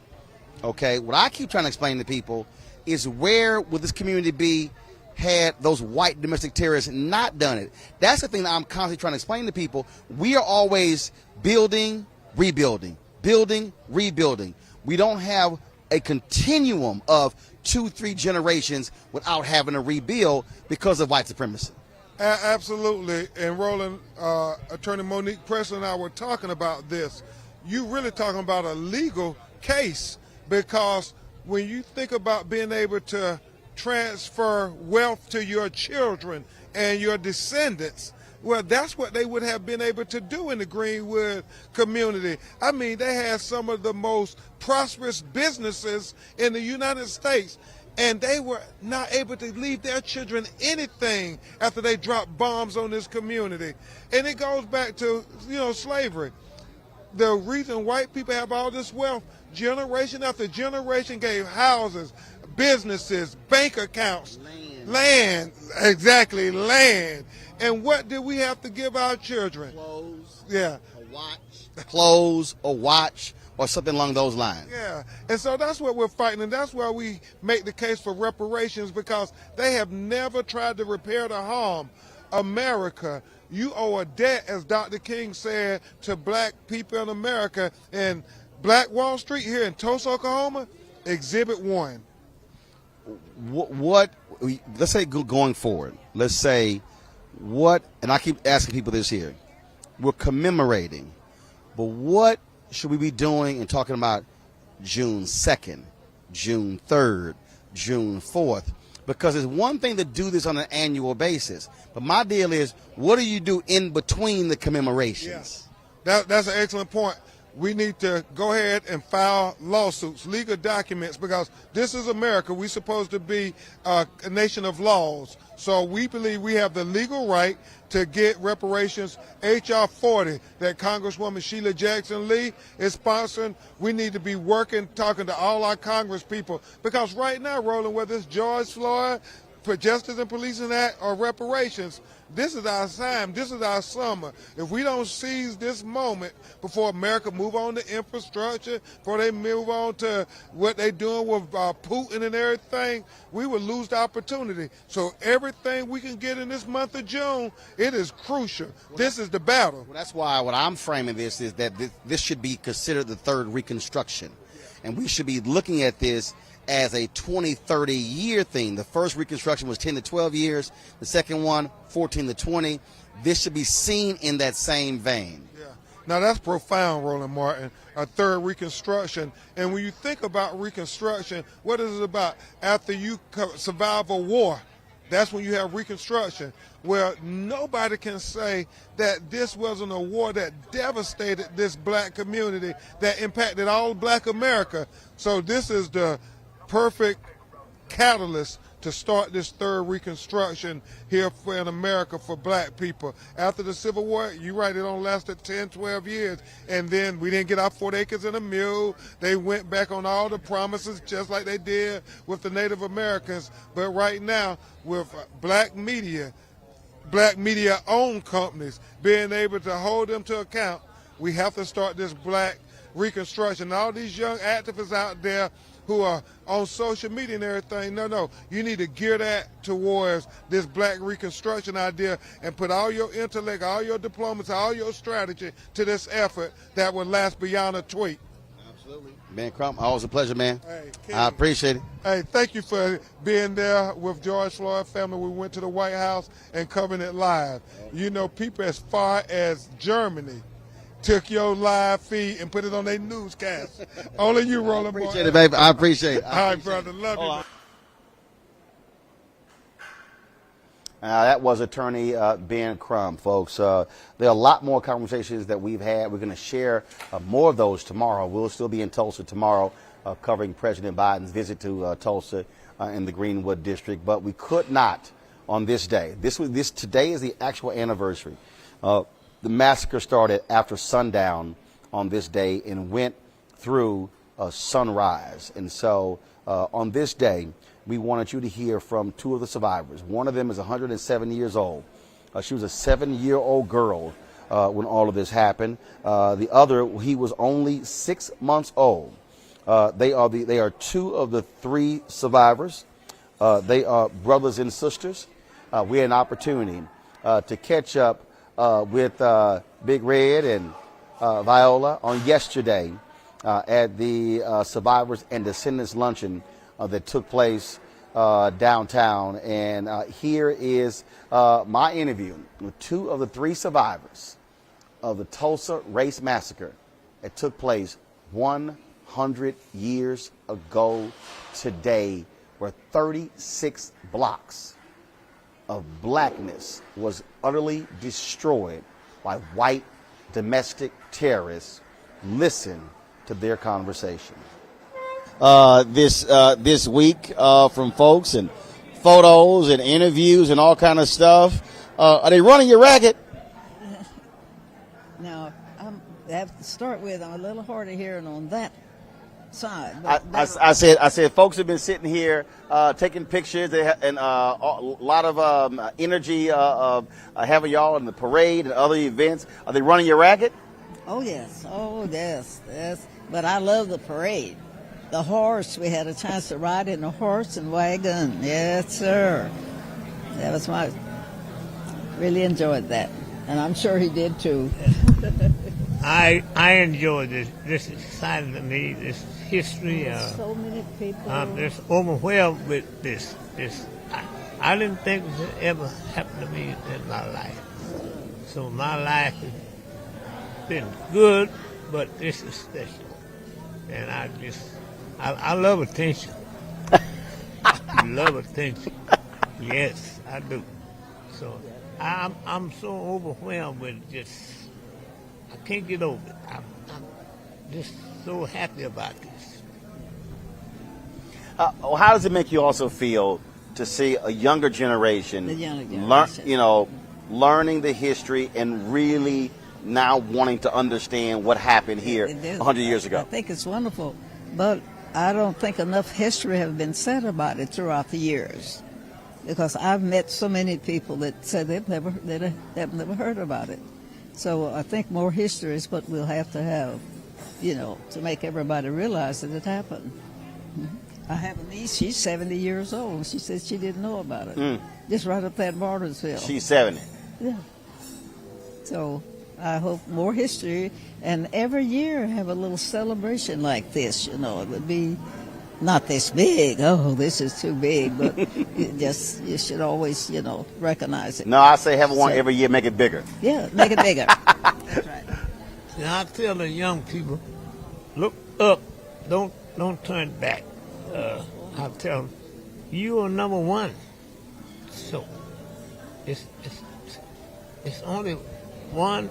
We are only there. All of us is the same. Races, creeds.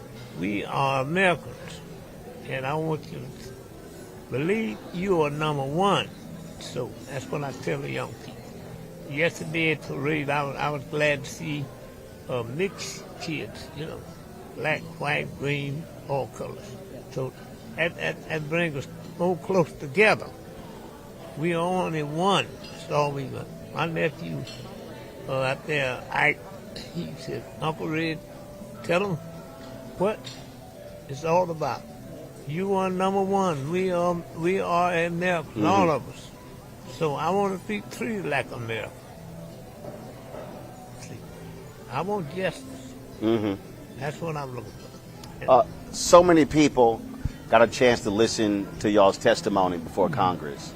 And I must say, to listen to you speak, talking about remembering what happened, and painting a picture of that night, of the terror, was just so hard to listen to. Yeah. And folks don't understand the pain and agony that black folks have had to experience in this country. I know that we still have some of that pain and action. Like, I don't sleep all night, and the darkness and any little sound, all these years later. Oh, sure, every day. Why not? Every time of day that it happens, look like you think about it. It's something that'll never pass with me. No, sir.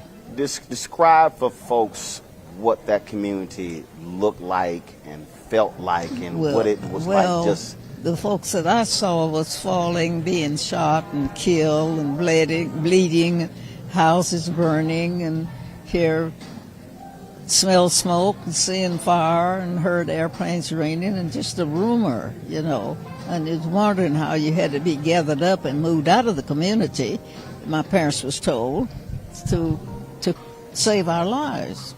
So that's the part that I can remember hearing. Where did y'all go afterwards? I think to a little town called Claremore, Oklahoma. Yeah, from here. We live someplace up there out on the north end of town, and so I don't know the name of the highway or anything, but that's where we went and stayed, lived for.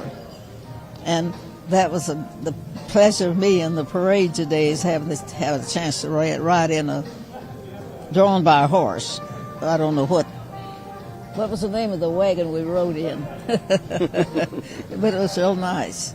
I thought that was really nice, to represent the. Because I think then most people was using horse and wagons, and because my family didn't own a car, and that was our way of transportation. Yeah. How old were you when the massacre happened? 6 months old. Just only 6 months old. So I was born January 11, 21. That happened in June.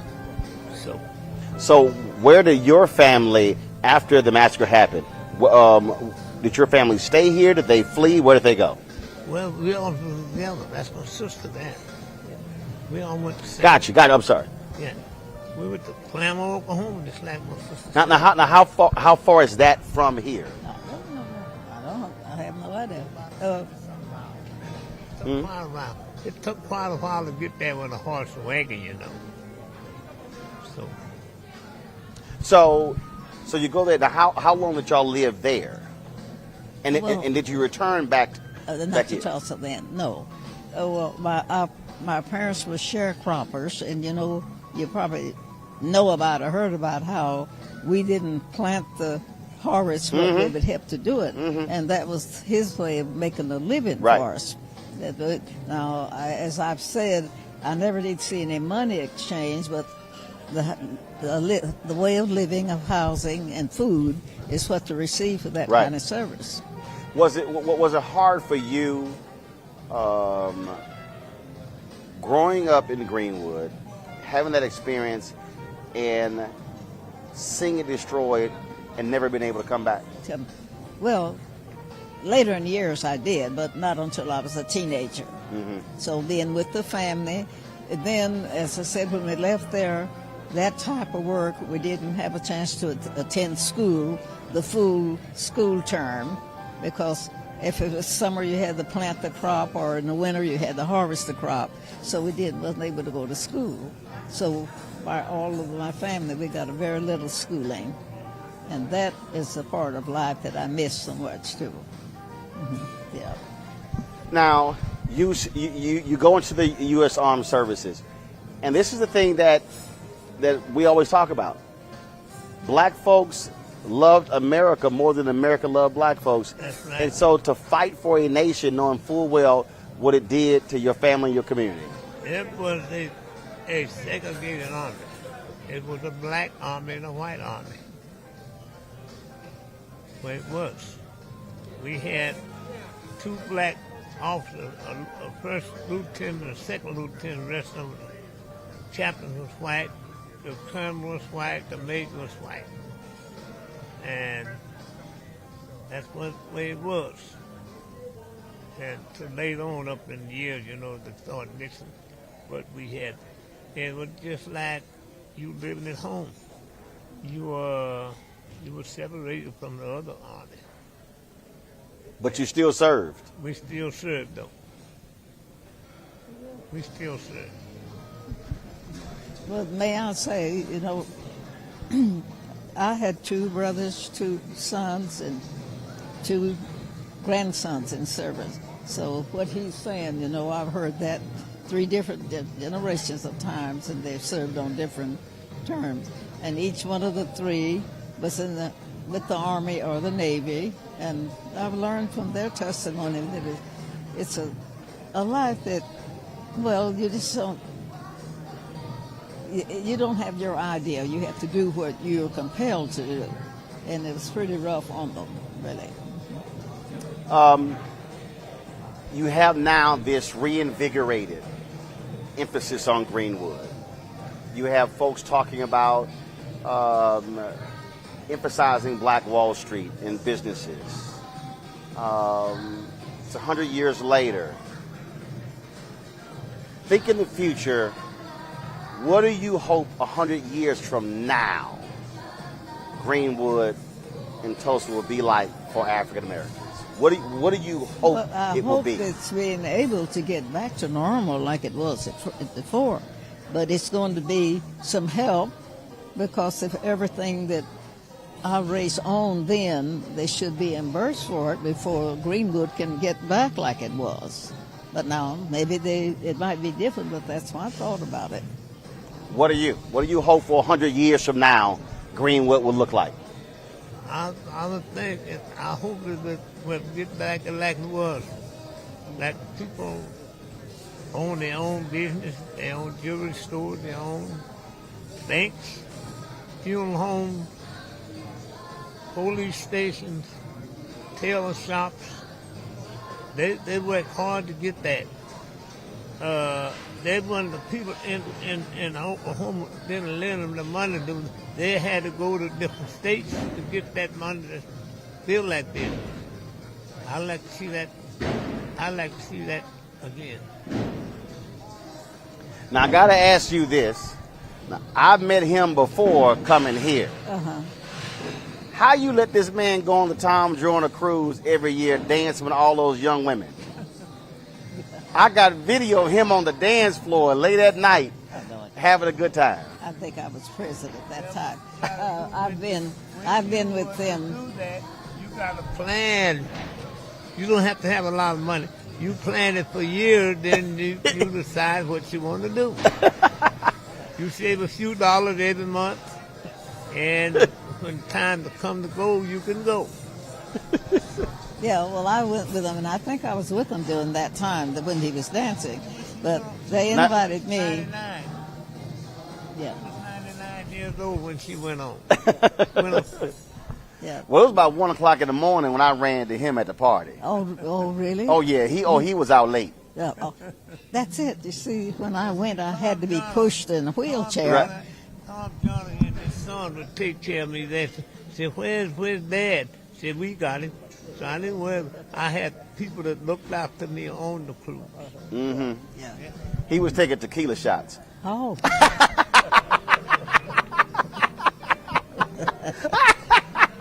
Oh, he was on that dance floor just getting it. Oh, I'm sure. I love life. Huh? I love life. I love people.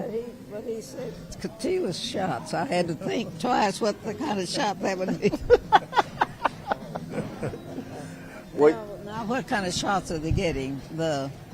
What's this little herb that's growing? They taking all kind of shots now. I mean, but it's a what are they? That's a Mexican shot.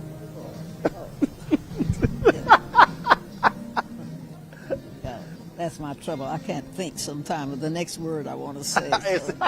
It's all good. It's all good. So you absolutely love life and you live it. I tell people all the time, my hashtag is live life, love it. You got one. And you don't sit there going through life being sad. Yeah.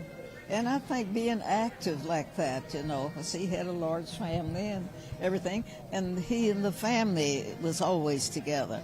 I think you dance more with your little granddaughter than, and so that makes a difference, That just love it. It's part of my life. Yeah. Well, my philosophy is if my legs still work, let's go.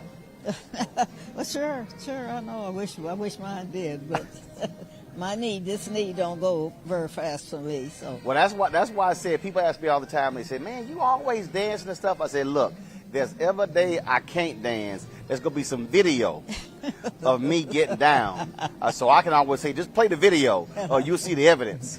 Oh no! When they give it a little tune, I can move up the upper part. You got the shoulder dance. That's what's going on now. It's taking a pleasure away from the people. It's not going to be like it used to be. See, when you work 8 hours a day, you want to come home and like to have a nice dinner weekend. You'd like to go somewhere. You like football. You like to go to football, or baseball, or basketball. You can't do that no more. Well, hopefully, if folks take their COVID shots, we'll be able to get back to normal as fast as possible. That's what I'm hoping. Uh-huh. Well, we have been enjoyed being here. Greenwood is sacred ground. More than 300 folks lost their lives. But our mission is to keep speaking truth and keep the story going, and not relying on somebody else to tell our story. And we're going to make sure that folks always are aware of your story, what happened here. I appreciate you digging me up and pulling me in on this. Well, I appreciate it. Well, like I say, I'm always running to him late at night on the dance floor. So see, I didn't see you late at night on the dance floor, but like I said, I got video with him. Oh, really? Oh, yeah. Well, I appreciate it. I hope y'all enjoy the rest of the weekend. You get that Hollywood attention with all the photos and all the love they've been showered on y'all. We will. We will. I'm sure we will. Experience, and it's something just special, to be honored, to be telling a story about history. That's what I like. And I bet you didn't mind that $100,000 check presentation up there, huh? Man, oh my goodness, no. I didn't think this would ever happen to me. I've never seen that much money. Huh? Say it again? I've never seen that much money. There you go. We never had no money. Get this back on you. There you go. I used to work 10 hours. I get 10 cents an hour. 10 hours, $1. Me, I've done the same. So, but this was an honor. I appreciate you folks, including us. We've all enjoyed it. At 5 o'clock in the morning, and you quit at 5. My grandson, Freezy. Huh? My grandson, Ike. Ike's right there, so he's about to come get you. Yeah, well, that's all right. If it wasn't for him, now I couldn't be here, Well, we're glad Ike hooked you up. Oh yeah. Well, that's what I'm depending on now. My children, grandchildren, and great grandchildren. Well, that's what their job. They'll help me. You took care of them. Their job is to take care of you. Whatever that check is, well, we'll all enjoy that. And hopefully have, like I tell them, well, I won't be here much longer to help you all do it, but we're going to have fun. But you're going to enjoy it while you can enjoy it. Well, sure. I mean, there's so many things we need, so just getting things that you need makes you feel better and be able to live longer and be satisfied. And so it's a...